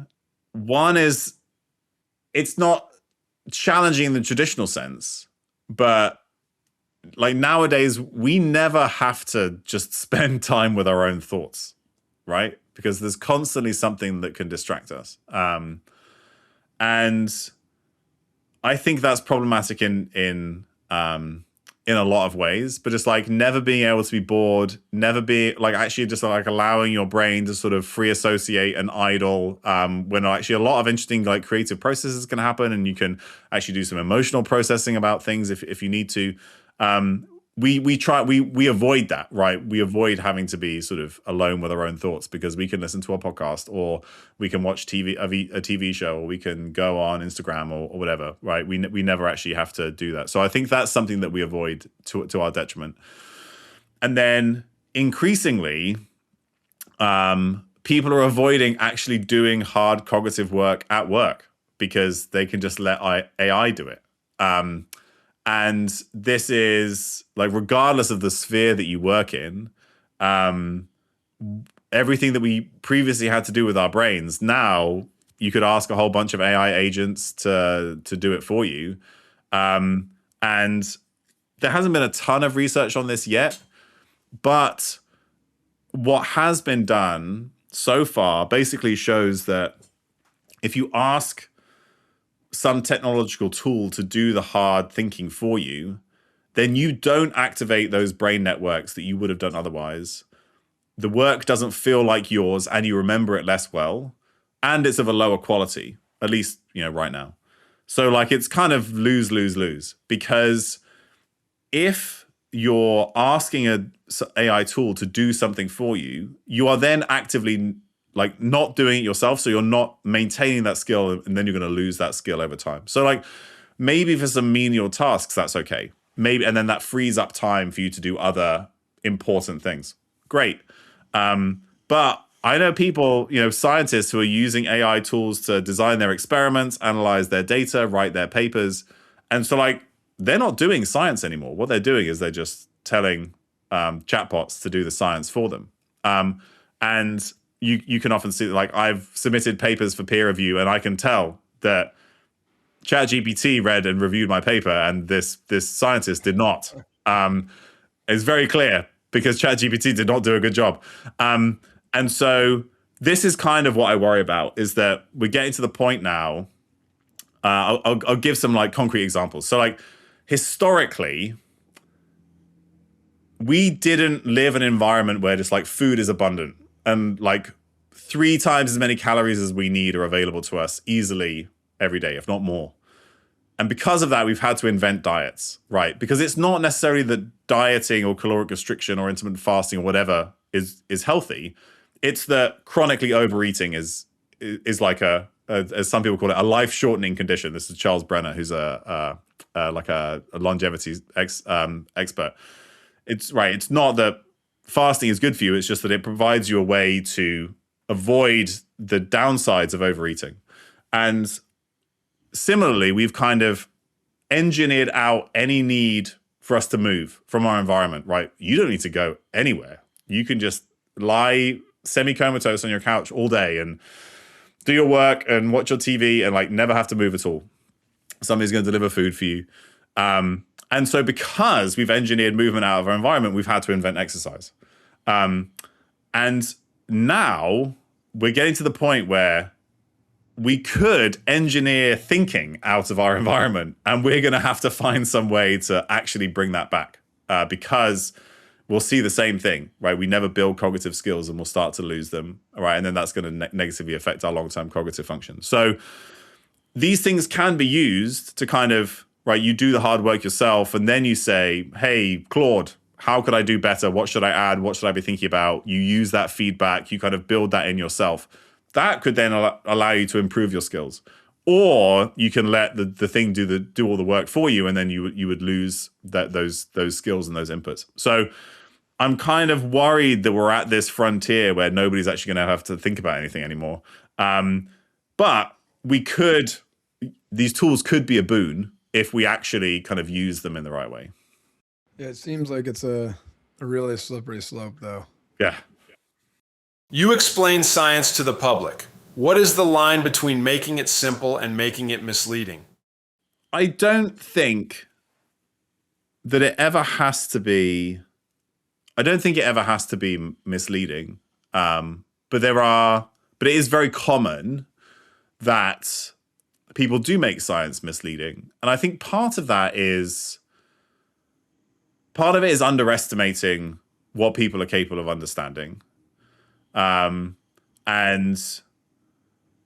there's like, everything is, there's all these quotes that are attributed to Albert Einstein, who then actually never said any of them. But like one of these things that maybe Albert Einstein said was that if you don't fully understand something, then you'll never be able to like explain it simply, right? So some of it could be that you're trying to explain something that you just don't understand, and then because of that, you make it overcomplicated, or it becomes misleading. But on the other hand, people will just ask, like, well, what's the answer? What should I do? What's happening here? And then that often drives people to oversimplify it or make it misleading, like say, do X and this will happen, or if you do this, then X will happen. And so I don't think that there needs to be any conflict here, but I do think that you need two things. One is that those of us who are explaining science acknowledge what we do and don't know, and acknowledge where there is nuance, which is in most places. And then those who are kind of receiving that information have to accept that that's the way things are, right? And so I think we've seen several examples over recent years where like people have gotten mad because like scientists have changed their mind, or they found something new and then they were wrong before. And they're like, well, scientists don't know what they're talking about because they said this thing before and now they're saying something else. But like, this is just the process of trying to learn things over time. So I like to think of science as the process of getting less wrong over time. That's basically the best that we can hope for. So yeah, I don't think this needs to be an either or, but like both sides of that have to acknowledge that actually we probably don't know nearly as much as we like to think that we do, and and know that like often there isn't a black and white answer. I mean, like most of the time there isn't a black and white answer, and people struggle with that. Like that's hard. Everybody wants to know just like what's the thing that they should do, and they trust people who know more about the topic to give them an actionable, understandable answer. But even when you try and do that, you might be wrong. And this is something I've experienced several times, like especially when you're working one-on-one with people, right? I've worked as a health coach, I've worked as a doctor, I've worked as a performance consultant. Man, like I'm wrong a lot. Everybody's wrong a lot. And it's only through that process of like trying things out, figuring out what doesn't work, expanding your kind of knowledge base to bring in more sort of potential scenarios that you can work in. You sort of start to appreciate that over time. But it really, I think from the science, like explanation sharing side, I don't think you really appreciate that until you're sort of applying this stuff yourself in the real world with people. And it's very common for, scientists to kind of, they read the research and then they tell you about it, but they've never actually like tried to apply it and kind of seen the limits of that knowledge. So that's something that I think more of us should get exposure to, is actually going out and trying to help people and seeing that actually your answers don't always work. And then just being honest about that and thinking about what's going to work for who and how can you provide information in a nuanced but still sort of useful way. You have said metabolic health should matter more in pandemic planning. What is the best argument against your view, and where could that argument be right?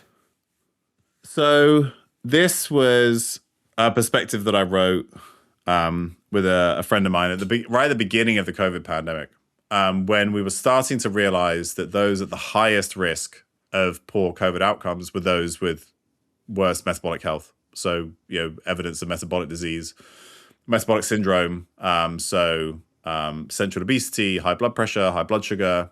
And this is actually fairly consistent across a lot of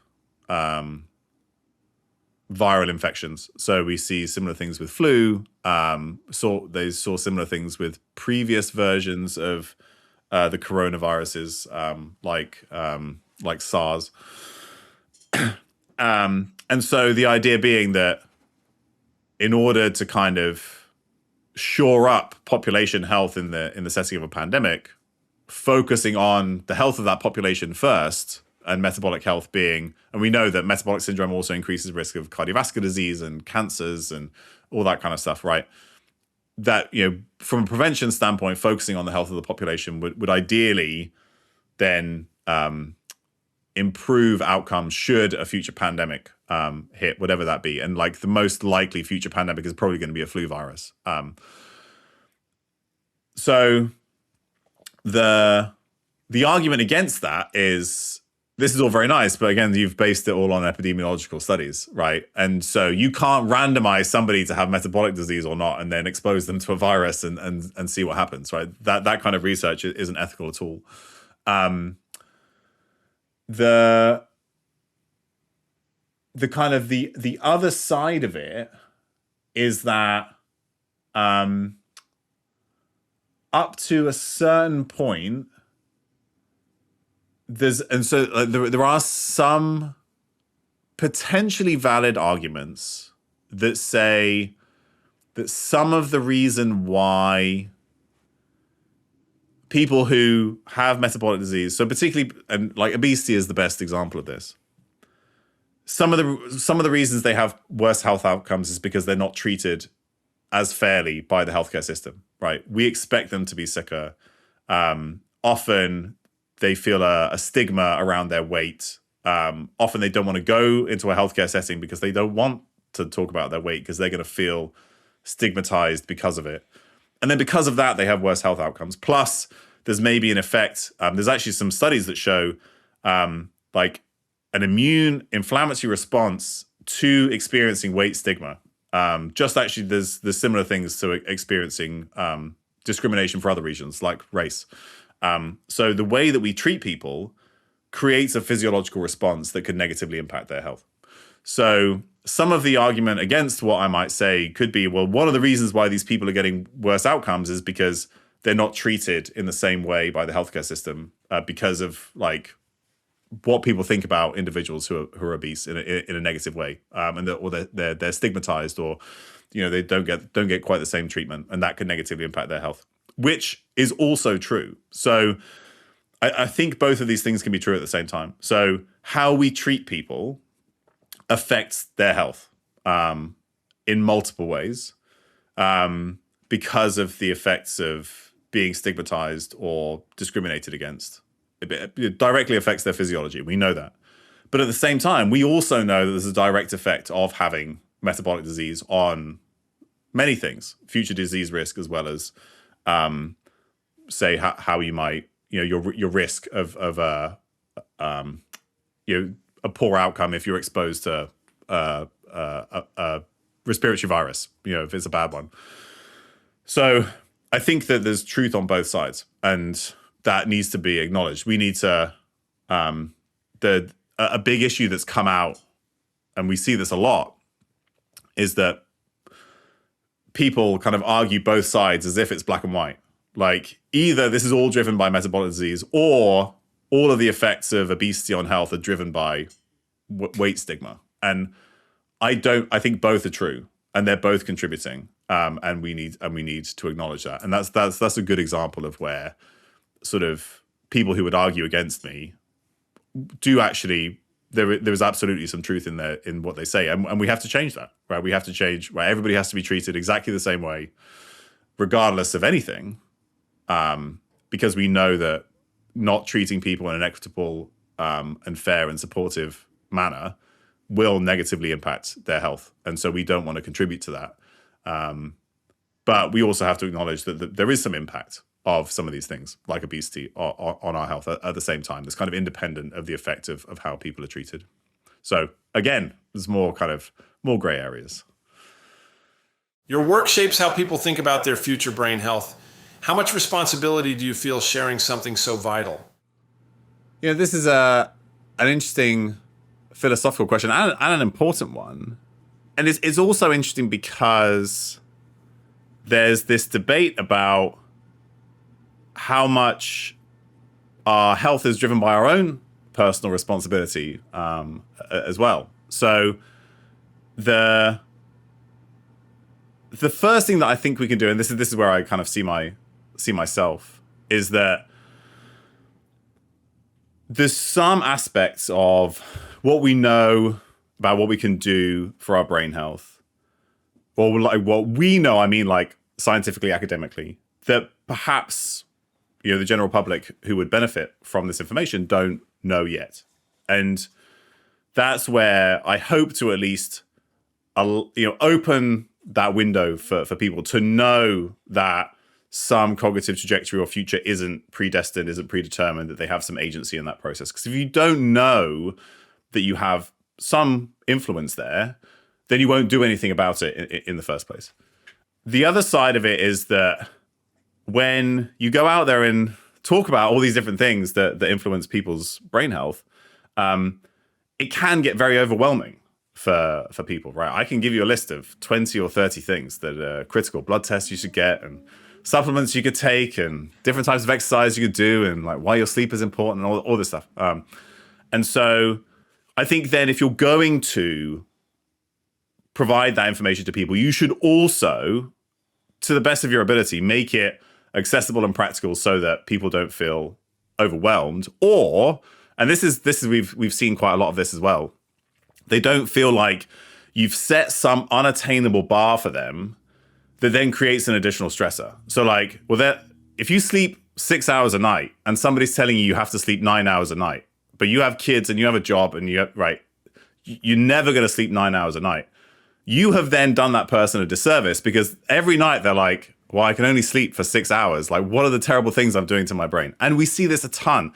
with like exercise targets and sleep and alcohol and all this kind of stuff. So I think you have to kind of make this achievable for people. Otherwise, they'll create an additional stressor that's a net negative. And that's really what the data show as well, right? If you sleep 6 hours a night, but then you change that to 6.5 hours a night, that's a big jump. If you're doing no exercise and then you start to take a walk for 10 minutes every day, right? There's a significant benefit there. So that's something that we need to be open about. But then the last part is sort of like the personal responsibility thing, is that not everybody has the same resources and time to do the stuff that I'm talking about, right? I have lots of resources and time. I work from home. I have a good salary. I can completely control everything I eat. I have a gym in my house, right? I don't have kids, so I can control when I go to bed and when I wake up. Most people don't have all of those things, and you have to appreciate that. If you're going to go and talk to the people about these things, you have to appreciate that not everybody has the time and financial resources to kind of create a perfect environment. Not that you need, and so therefore you don't need to create a perfect environment. That's another important message. And people are going to have stressors and other things to deal with that do impact their health that they cannot control. It's completely outside of their control. And that the other environmental exposures as well. So you put low-income housing next to the processing plants that increase air pollution, and we know that air pollution is a risk factor for dementia. People can't afford to move, right? That's something that they can't control. So I think that we have to balance all of those things. Like, first, let people know that there's a lot that they can do. Let them know that it's actionable for them, that small steps that they can make that are free, hopefully don't take too much time, can have a big impact. But then also acknowledge that if we want to improve the health of the population as a whole, as a society, we have to make some of this stuff different for people who don't necessarily have control over those same factors in the way that I might. So those are all the things that I think about anytime I go out and try and get some of this information out to the public. And I think each of those is important, depending on the group that you're speaking to. You briefly mentioned supplements, and I'm always really skeptical about supplements because everyone always has a great one, and then it turns out they're like an investor in it, or they get a commission in or something. But it seems like the kind of brain health world has exploded in the last, I don't even know, 3 to 6 months about creatine. What's going on with that? Yeah, so in my book, the only supplement that I talk about that isn't a vitamin is creatine. And so I'll say is that the vast majority of supplements and peptides and things that are sold for brain health, we have very little evidence for. What we do have good evidence for is replacing nutrients that we are insufficient in, that we know are critical for brain health, that we could get from the diet, but if we're not getting them from the diet, we should get them from a supplement. So that's long chain omega-3 fatty acids, so like fish oil, omega-3s. Then it's B vitamins, B12, folate, B6, riboflavin, vitamin D, iron, magnesium. Some of these, zinc for some people. Like some of these things are like, we could get them from the diet. If we don't, we should consider supplementing. And we have good evidence that if we intervene, right, that will improve brain health and hopefully decrease the risk of dementia. There's like, even just like a basic multivitamin. We have some good evidence for that for brain health now. Beyond that, things get a lot sketchier very quickly. And so what I will say about creatine is that it provides a nice example, because if you're going to think about a supplement or really any intervention, the first thing that you should ask, which is not necessarily what people ask, is, for the time that I'm going to take this or I'm going to do this, in somebody like me, what's the evidence that this thing is safe, right? Because if it's safe, then if it doesn't work, that's fine. You can still tinker with it. You can experiment. You can see how you feel, right? Because like the risk is super, super low. I talk about this thing called positive asymmetry. So like high chance of benefit, really low risk. And the thing about creatine is it is super safe. You could get 5 grams of creatine, 10 grams of creatine from your diet on a daily basis by eating like a couple of tins of sardines, right? And that's the dose that we're talking about. So it's not this really super physiological kind of unusual dose. And it's been given to people at high doses, 10 grams, 20 grams for several years with essentially, no major side effects compared to a placebo. So from that starting point, we can then say, well, is there potentially going to be some benefit in somebody like me? So like from the brain standpoint, there are some randomized controlled trials that show that creatine improves symptoms of depression in individuals who didn't get full treatment response from like a typical antidepressant. There's like 2 or 3 studies on that. There are studies that show in older adults, creatine can help with memory in particular.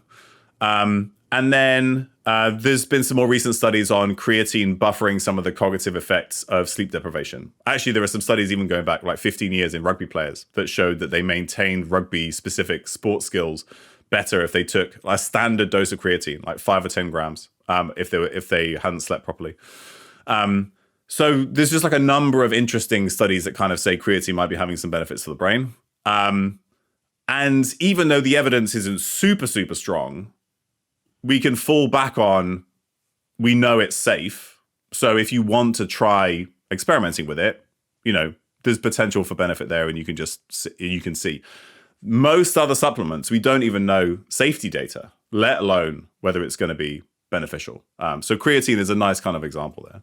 So if somebody said, I've got in my budget to take one thing, would it be a multivitamin? Would it be DHA? Would it be creatine?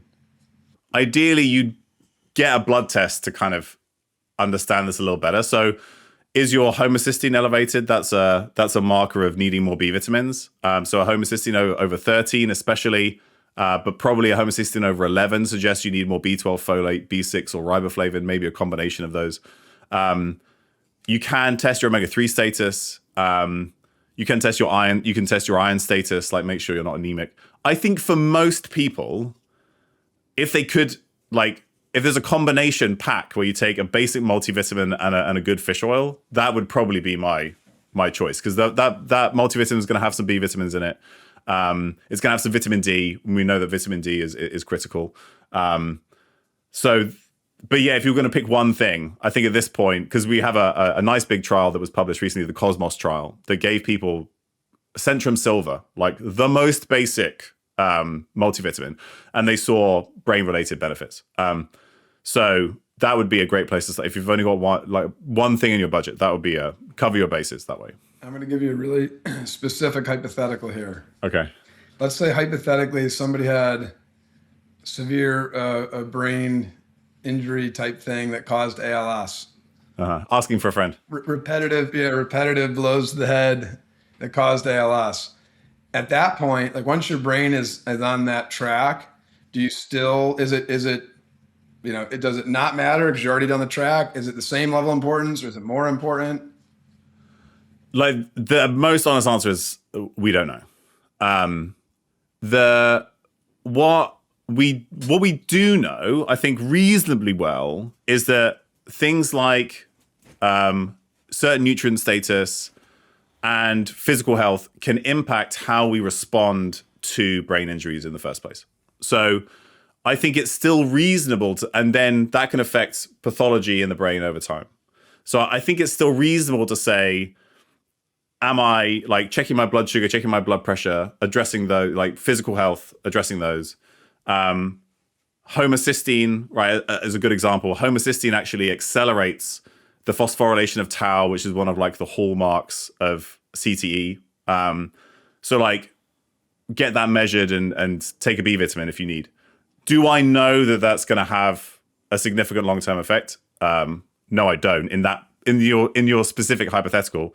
But again, it's super low risk with potential for benefit. So like that's how I would approach it. No promises, but if you can just like make sure you cover your bases as much as possible, then hopefully, low risk, potential for benefit. Given that tension around responsibility, what belief, decision, or public stance still troubles you because you are not sure you would make the same call today? Yeah, so I think that probably the best example is that, the best part of a decade ago, I was very much like a low carb kind of guy. And related to low carb diets and ketogenic diets is that very often people see an increase in LDL cholesterol. So like major risk factor for cardiovascular disease.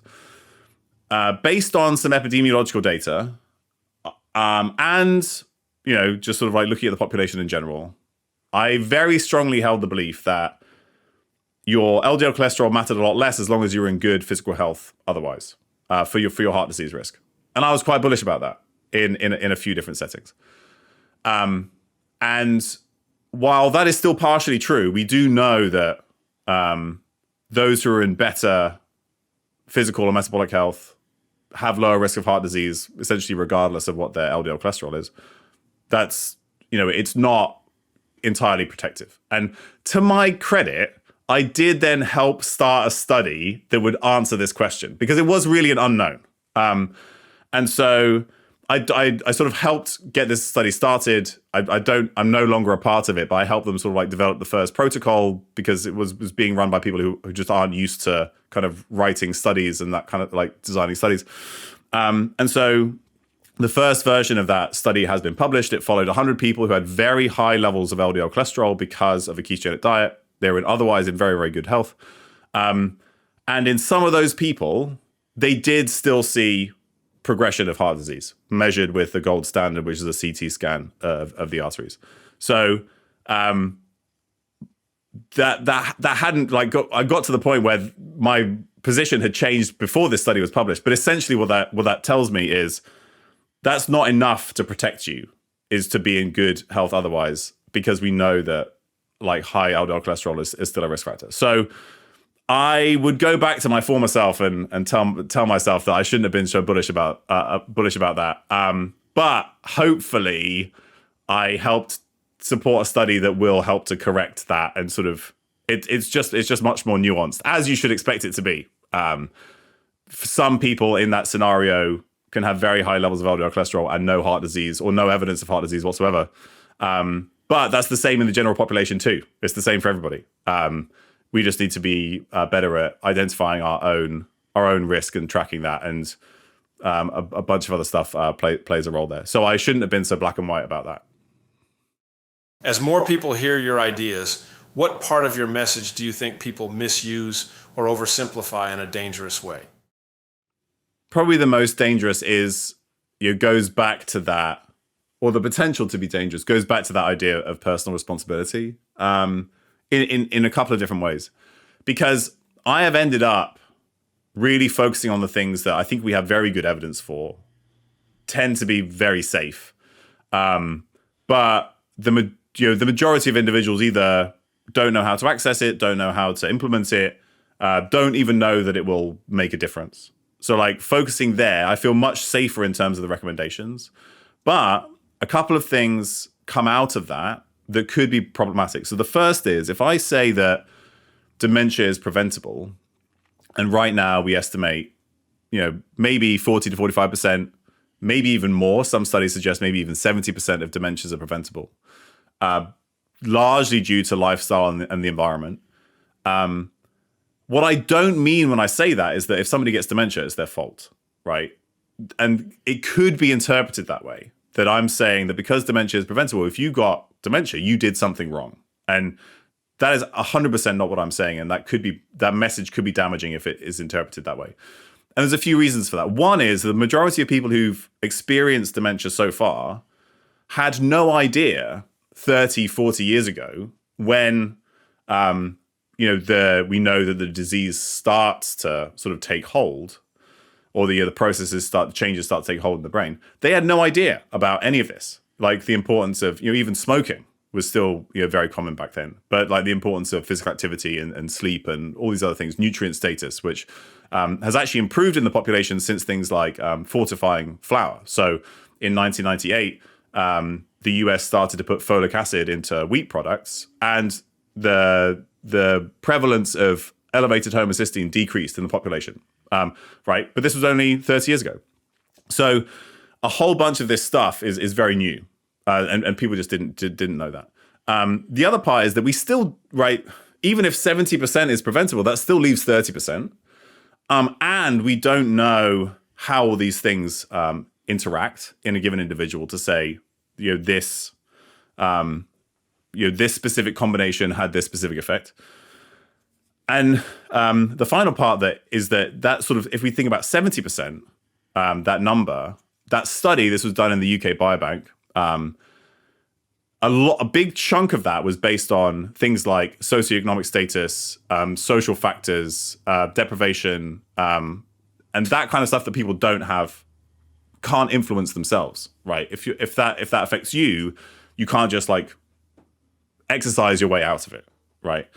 And so that's the other part of this potentially being damaging, is that, again, people just assuming that if dementia is preventable, it's all down to that individual to fix that for themselves, when in reality, that's really not going to be the case. If we want to sort of change at a societal level, we need to make societal level change, because other things like, so, the UK Biobank study was in the UK, but in the US, access to healthcare, access to education, there's a whole bunch of things that people can't necessarily just fix themselves. And that's the societal issue. So those are the things that could potentially come up, like based on the message, even though like the core ideas are right, they can be interpreted in ways both on an individual and a population level that could potentially be harmful if you don't sort of like navigate those nuances.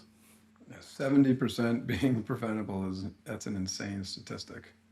Yeah, but I mean, it would literally require an entire overhaul of society. Like, it's to hit 70%.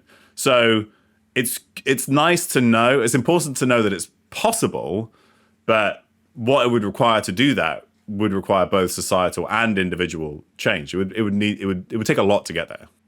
Got it. Related to that risk of distortion, some of your work touches business and commercial worlds too. How do you make sure your incentives do not quietly shape what you say is true? Yeah, that's a great question. I and this is also something that the academia and industry do struggle with. So you ideally want people who are in academia doing the research, going out and making this accessible to people, and some of that is going to require a commercial side. But equally, you don't want the money to get ahead of the evidence, or to start selling stuff to people that are not going to benefit from it. And so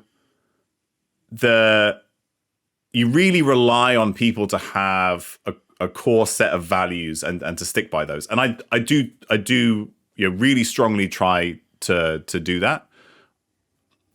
It's very possible I haven't been perfect, because none of us are. But things that I do include, I have no public relationship or promotion of a product that I have any financial involvement with. So like, if somebody pays me to be a scientific advisor for their company, I don't sell their product. I don't even mention it publicly. If I do mention products publicly, it's because I've paid for it myself and I enjoyed it, and I just think other people might enjoy it. Probably the only exception of that so far is a company called Better Brain, where I'm chief science officer. Better Brain has developed the first sort of like fully free brain health platform. There's a massive database of potential interventions. You can go in there, you can upload your data if you want to, you can tell it who you are, tell it about yourself. It will help provide like a brain health coaching program for free. But there is a paid version, which is that you get a brain health coach who takes you through this stuff. They're all registered dietitians and there's a 12-week program. That program is covered by insurance for most people. You can get some blood tests. You have to pay for the blood tests at cost. The reason why I'm okay promoting that is, first of all, there's a free offering that anybody can get access to, and I think it's amazing. And the second is that the thing that is being sold is somebody helping you do the things that we know are important for your brain health, right? They're not selling you supplements. They're helping you build an exercise program. They're selling athletic greens. Right, they're not selling athletic, definitely not. So I'm okay with that commercial relationship, because I think it's bringing the stuff that people need to them. And for the majority of people, they can just get it covered on their health insurance. And if they can't, the free version is still very good. So that's how I navigate that. I mean, I do appreciate that, companies need to make money, and like, this is one of the ways that we get people access to this information and stuff. So it's something that I think about a lot, because there is an inherent potential conflict there. But it's just like I now have a conflict because I have a book to sell, but that's the only thing that I have to sell. And my book is just going to tell you how you can sleep better and exercise better, and maybe take creatine if you want. But I'm not making any money on that creatine. So yeah. Like, it's not perfect, but hopefully it allows me to kind of like navigate those both of those sides. You talk about lowering risk and protecting the brain. What do you owe the people who follow your advice and still get worse anyway? Yeah. So, I mean, this really gets us a little bit back to that tension that we talked about earlier, which is that we don't know everything. And you really can't, and I try not to promise any specific outcome for any specific individual. I think that the best that we can do is talk about decreasing risk, and decrease the likelihood or probability of a significant decline in dementia, for example. However, not everything can be fixed by lifting weights and eating salmon. Unfortunately, I wish it was so. So like, if people are still experiencing decline, there are many other things that could be going on that aren't age-related cognitive changes, that aren't Alzheimer's disease. There are other forms of dementia that are less related to the environment, right? Where we have less of an impact. There could be other physical health conditions going on. So like cognitive changes are very common in people with hypothyroidism, for example, right? And then you just go to your doctor and you should get a prescription for thyroxine because, right, we know that's going to be important. There are going to be people who have elevated cardiovascular risk, and we know that increases the risk of dementia. And some of that might require medications. Maybe you need a statin. Maybe you need some of the advanced lipid-lowering medications that are coming through soon. Maybe you need a blood pressure medication. Like that aspect of healthcare is still really critical, and there are always other things that could be going on. So it is important to note that if you do experience other changes and you think you've got most other things ticked off, like definitely go to your doctor because something else could be going on. People get brain tumors. One of the most common causes, or sort of like one of the most frequently like unexpected causes of cognitive decline is something called normal pressure hydrocephalus, where the fluid in the brain kind of builds up slowly over time and your brain gets kind of squashed. But people just think it's Alzheimer's disease until you do a brain scan and you see it. And that's treatable. You like put in a shunt to drain the fluid. So there are always other things that could be going on. So it's important to not ignore changes if you think you're kind of ticking these other aspects and it's still not making a difference. You work in a field where evidence matters, but uncertainty never goes away. Where does faith fit into that for you? Not as religion alone, but as a choice about how to live and act. I personally have found so much stability in my life through Jesus, so I always love to ask others. But I want you to know I'm not judging whatsoever. Everyone has their own story. So I'm not personally religious, though I see a huge number of benefits in others, regardless of how of the many different ways that they practice. So I am a big proponent of the benefits of whatever faith system you might have.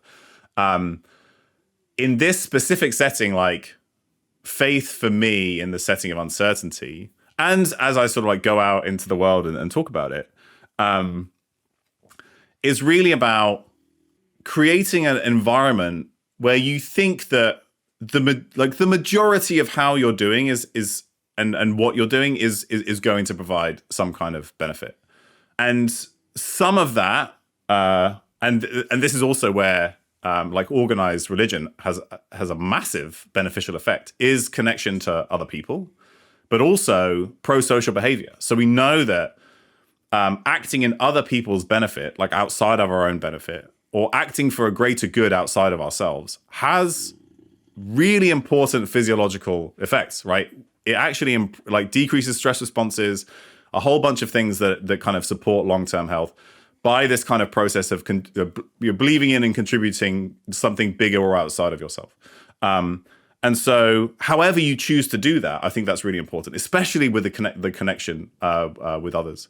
And then part of that is believing that you're genuinely believing that you're doing good for yourself and for others. And I think that most of us are inherently good and would want to do that. There are, of course, outliers. But there is some element of importance of faith. So like I have faith in the fact that the way that I eat, the way that I sleep, the interactions with my wife, social interactions, the way that I do my work are beneficial to my physical and cognitive and mental health. And most of that is probably true based on the research, but I'm much more likely to get benefit from it if I believe that I'm doing something good for myself. There is an element of placebo effect here. Like faith partly gives us the placebo effect, which we know has really impressive effects. So like I'll give you an example of this, which is there's this study that looked at how much exercise people do in the US. This is one aspect of the National Health and Nutrition Examination Survey, NHANES. And they asked people, how much exercise do you think you do compared to other people like you? And it was like, I do more than other people like me. I do about as much as people like me, or I do less than other people like me. And what they found was that after adjusting for all kinds of health conditions and possible confounders, and how much exercise people were actually doing, if you believe you're doing more exercise than other people like you live longer, right? So after accounting for how much exercise you actually do, and then people who do, so by the same token, people who think they're doing less, they don't benefit as much. So there's this idea that if we don't think that we're doing enough of something to benefit from it, this is kind of going back to my answer earlier about creating these unattainable targets for people, like 9 hours of sleep or 12 hours of exercise or whatever it is. If we don't think we're doing enough, we won't benefit as much from the things that we are doing. So this is where I think an element of faith comes into it as well, is like believing and acknowledging that actually, do you know what, you're doing good most of the time, and because of that, you're going to get benefit from it. So that's one element of the faith aspect, plus all the other stuff that I mentioned that I think is important. You seem like I shouldn't say rare, because I think most people are generally good in all fields, like you said. But I think in this kind of field, there's a lot of not a lot. There's a small number of snake oil salesmen that I guess hurt the name of the people like you that are kind of doing good work and honest work. If somebody said, or if you had to stop whatever in this fictitious scenario, you're not allowed to talk about this anymore, who would you tell other people, like who should they listen to if it's not you? My favorite person in this kind of like broader health space, and he obviously does touch on brain stuff too, like and he is a very, very good friend of mine. He's a guy called Dr. Ranga Chatterjee.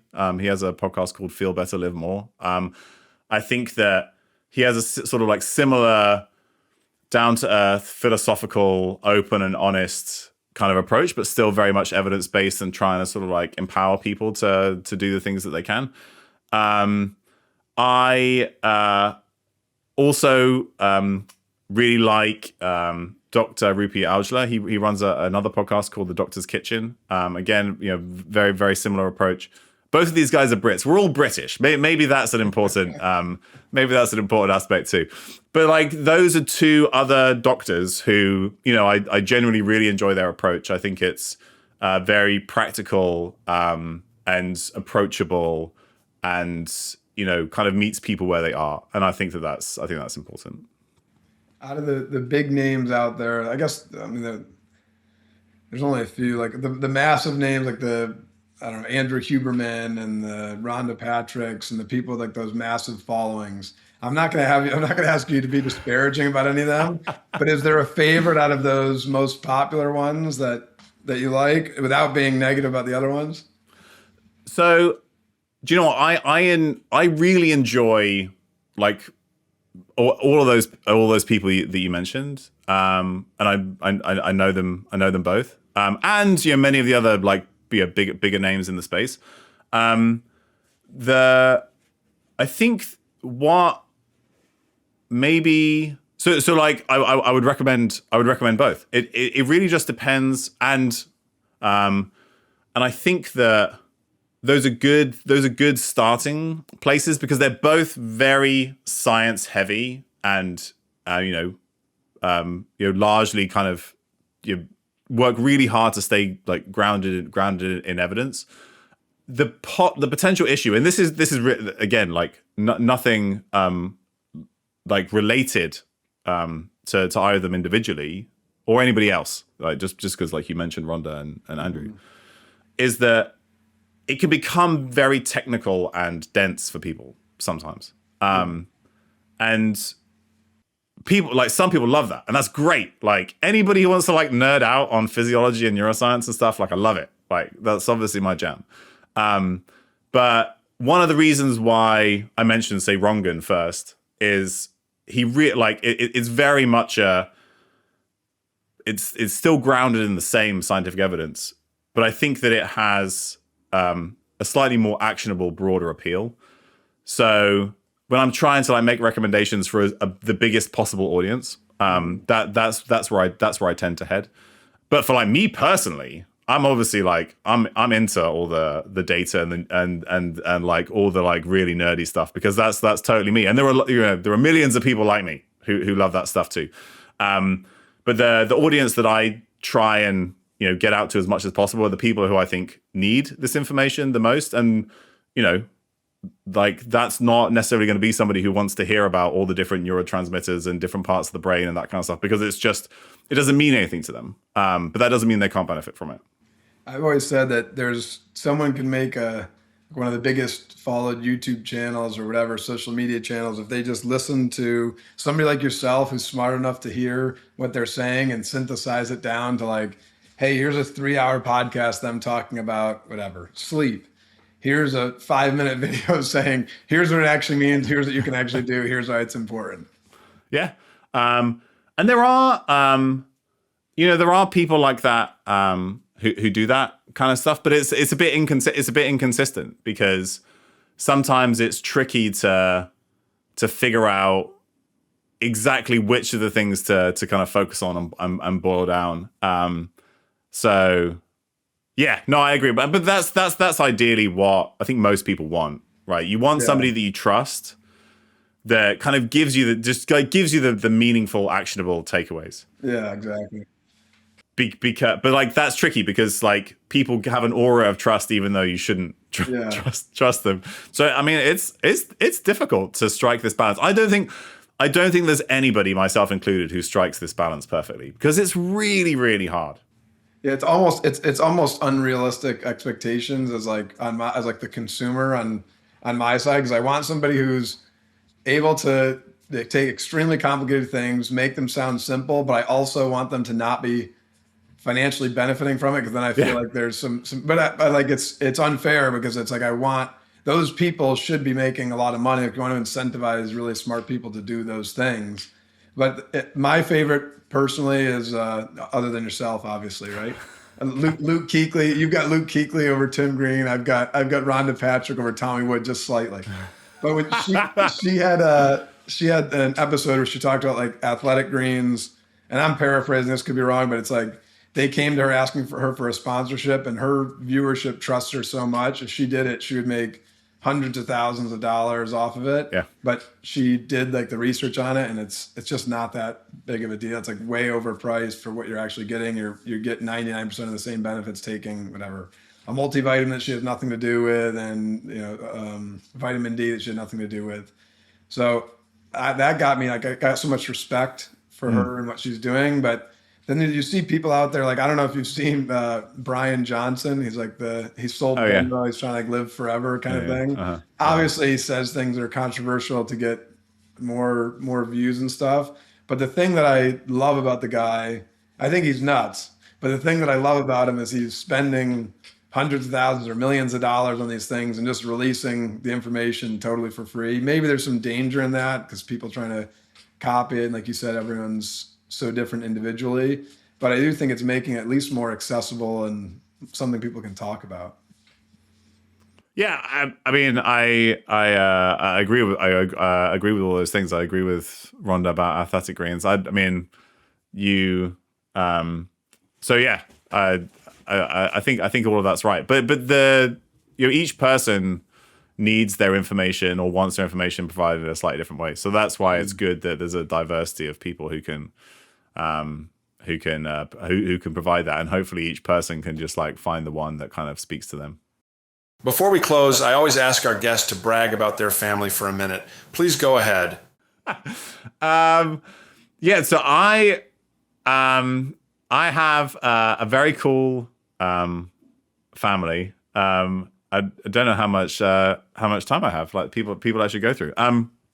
So I think one of the biggest influences on me personally is the fact that I have a family full of very strong, very intelligent, very successful women. Starting with my mum. She's a professor. She retired recently. She was dean of science and engineering at the University of Iceland. She's still an advisor to governments on economic and sustainability policy. But as well as being like this like old school hippie who meditates and does yoga and all this other kind of stuff that has definitely influenced me in the background. My sister, who's a clinical psychologist in the UK, she works with kids who are cared for or in foster care. Incredibly difficult scenario. I mean, her job is way harder than mine, and she's amazing at it. My aunt, who's in Iceland, she was the first woman in Iceland to get a master's degree in computer science, and does a whole bunch of stuff with. She blends like psychology and computer science in like usability factors for like technology for people. Then my wife, I will absolutely have to include. She's department chair of chemical engineering at the University of Washington. Youngest department chair they ever had, first female department chair they ever had. She was a Forbes 30 under 30 in science and engineering.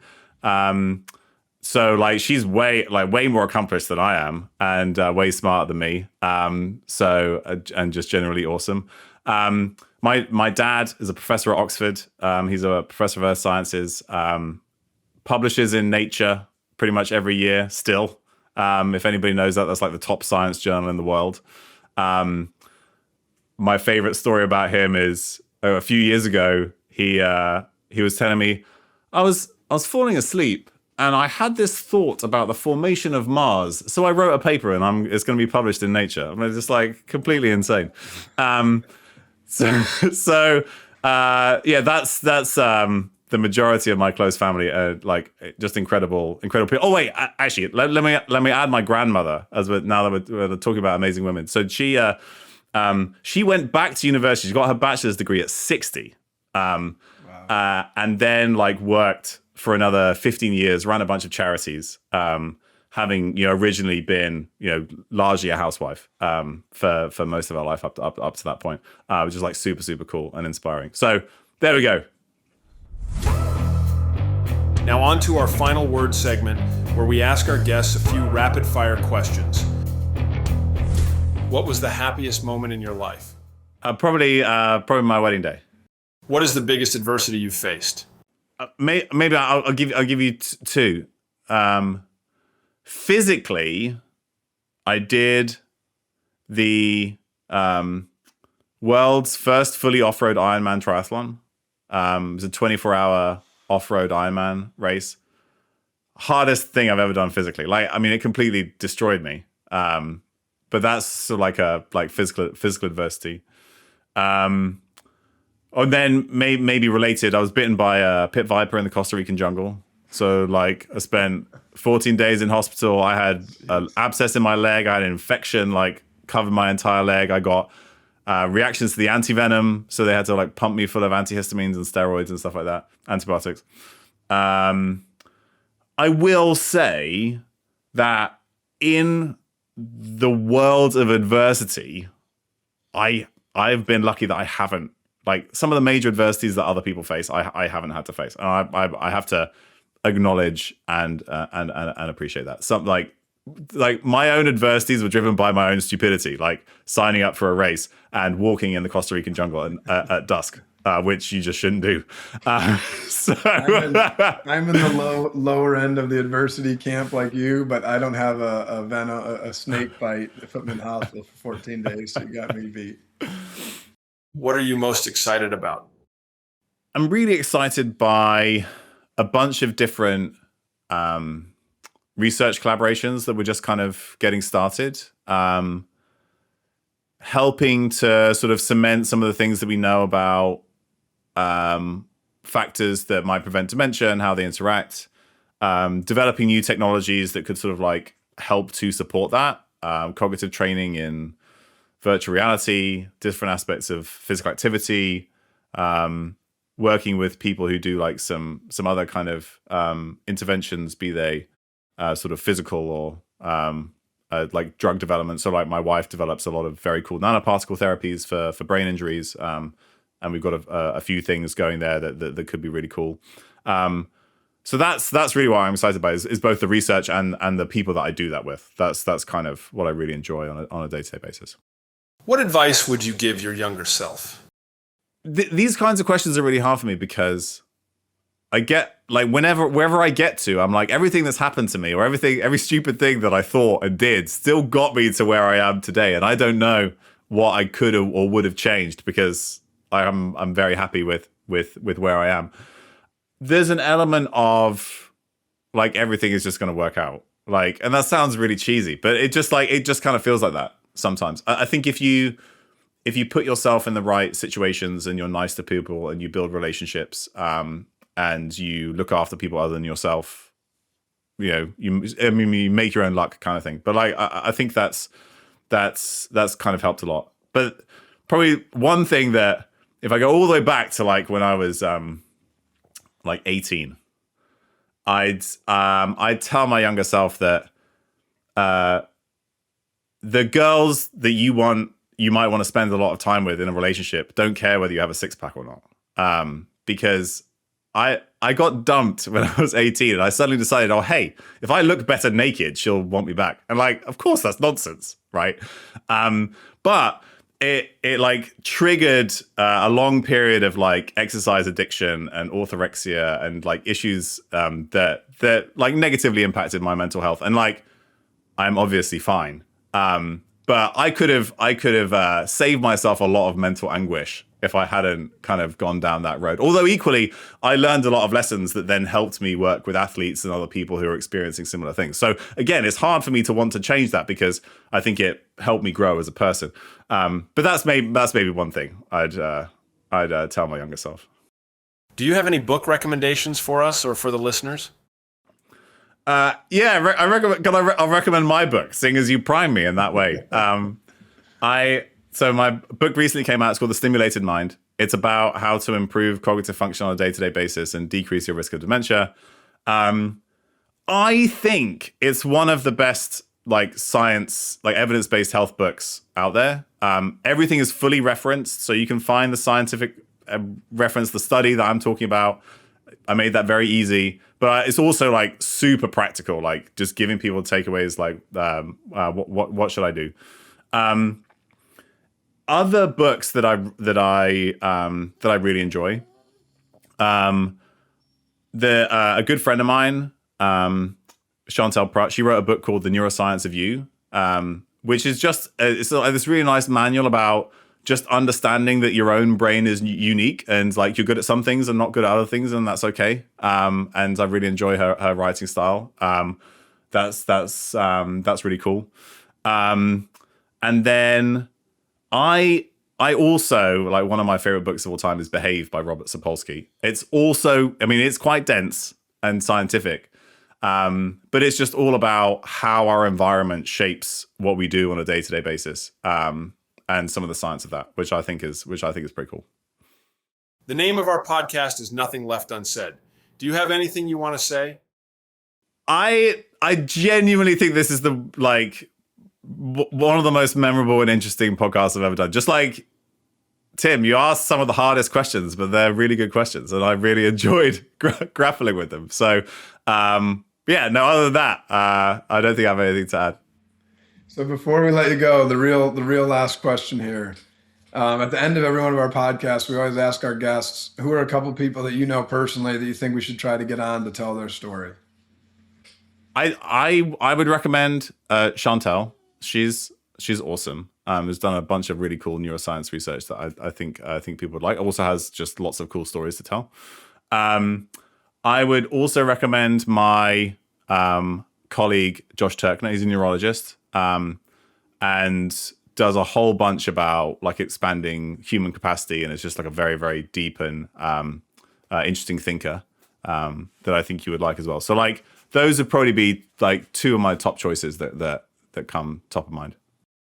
Tommy, thank you for the honesty, the depth, and the clarity.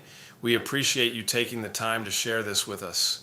I was getting questions in. I don't know if the listeners will care, but I've had a lot of those questions for years that I'm like, I don't know who I could ever ask this, and you just got unloaded on, so you got it all. No, thanks so much. Like genuinely, so much fun hanging out with you guys. I really appreciate you having me.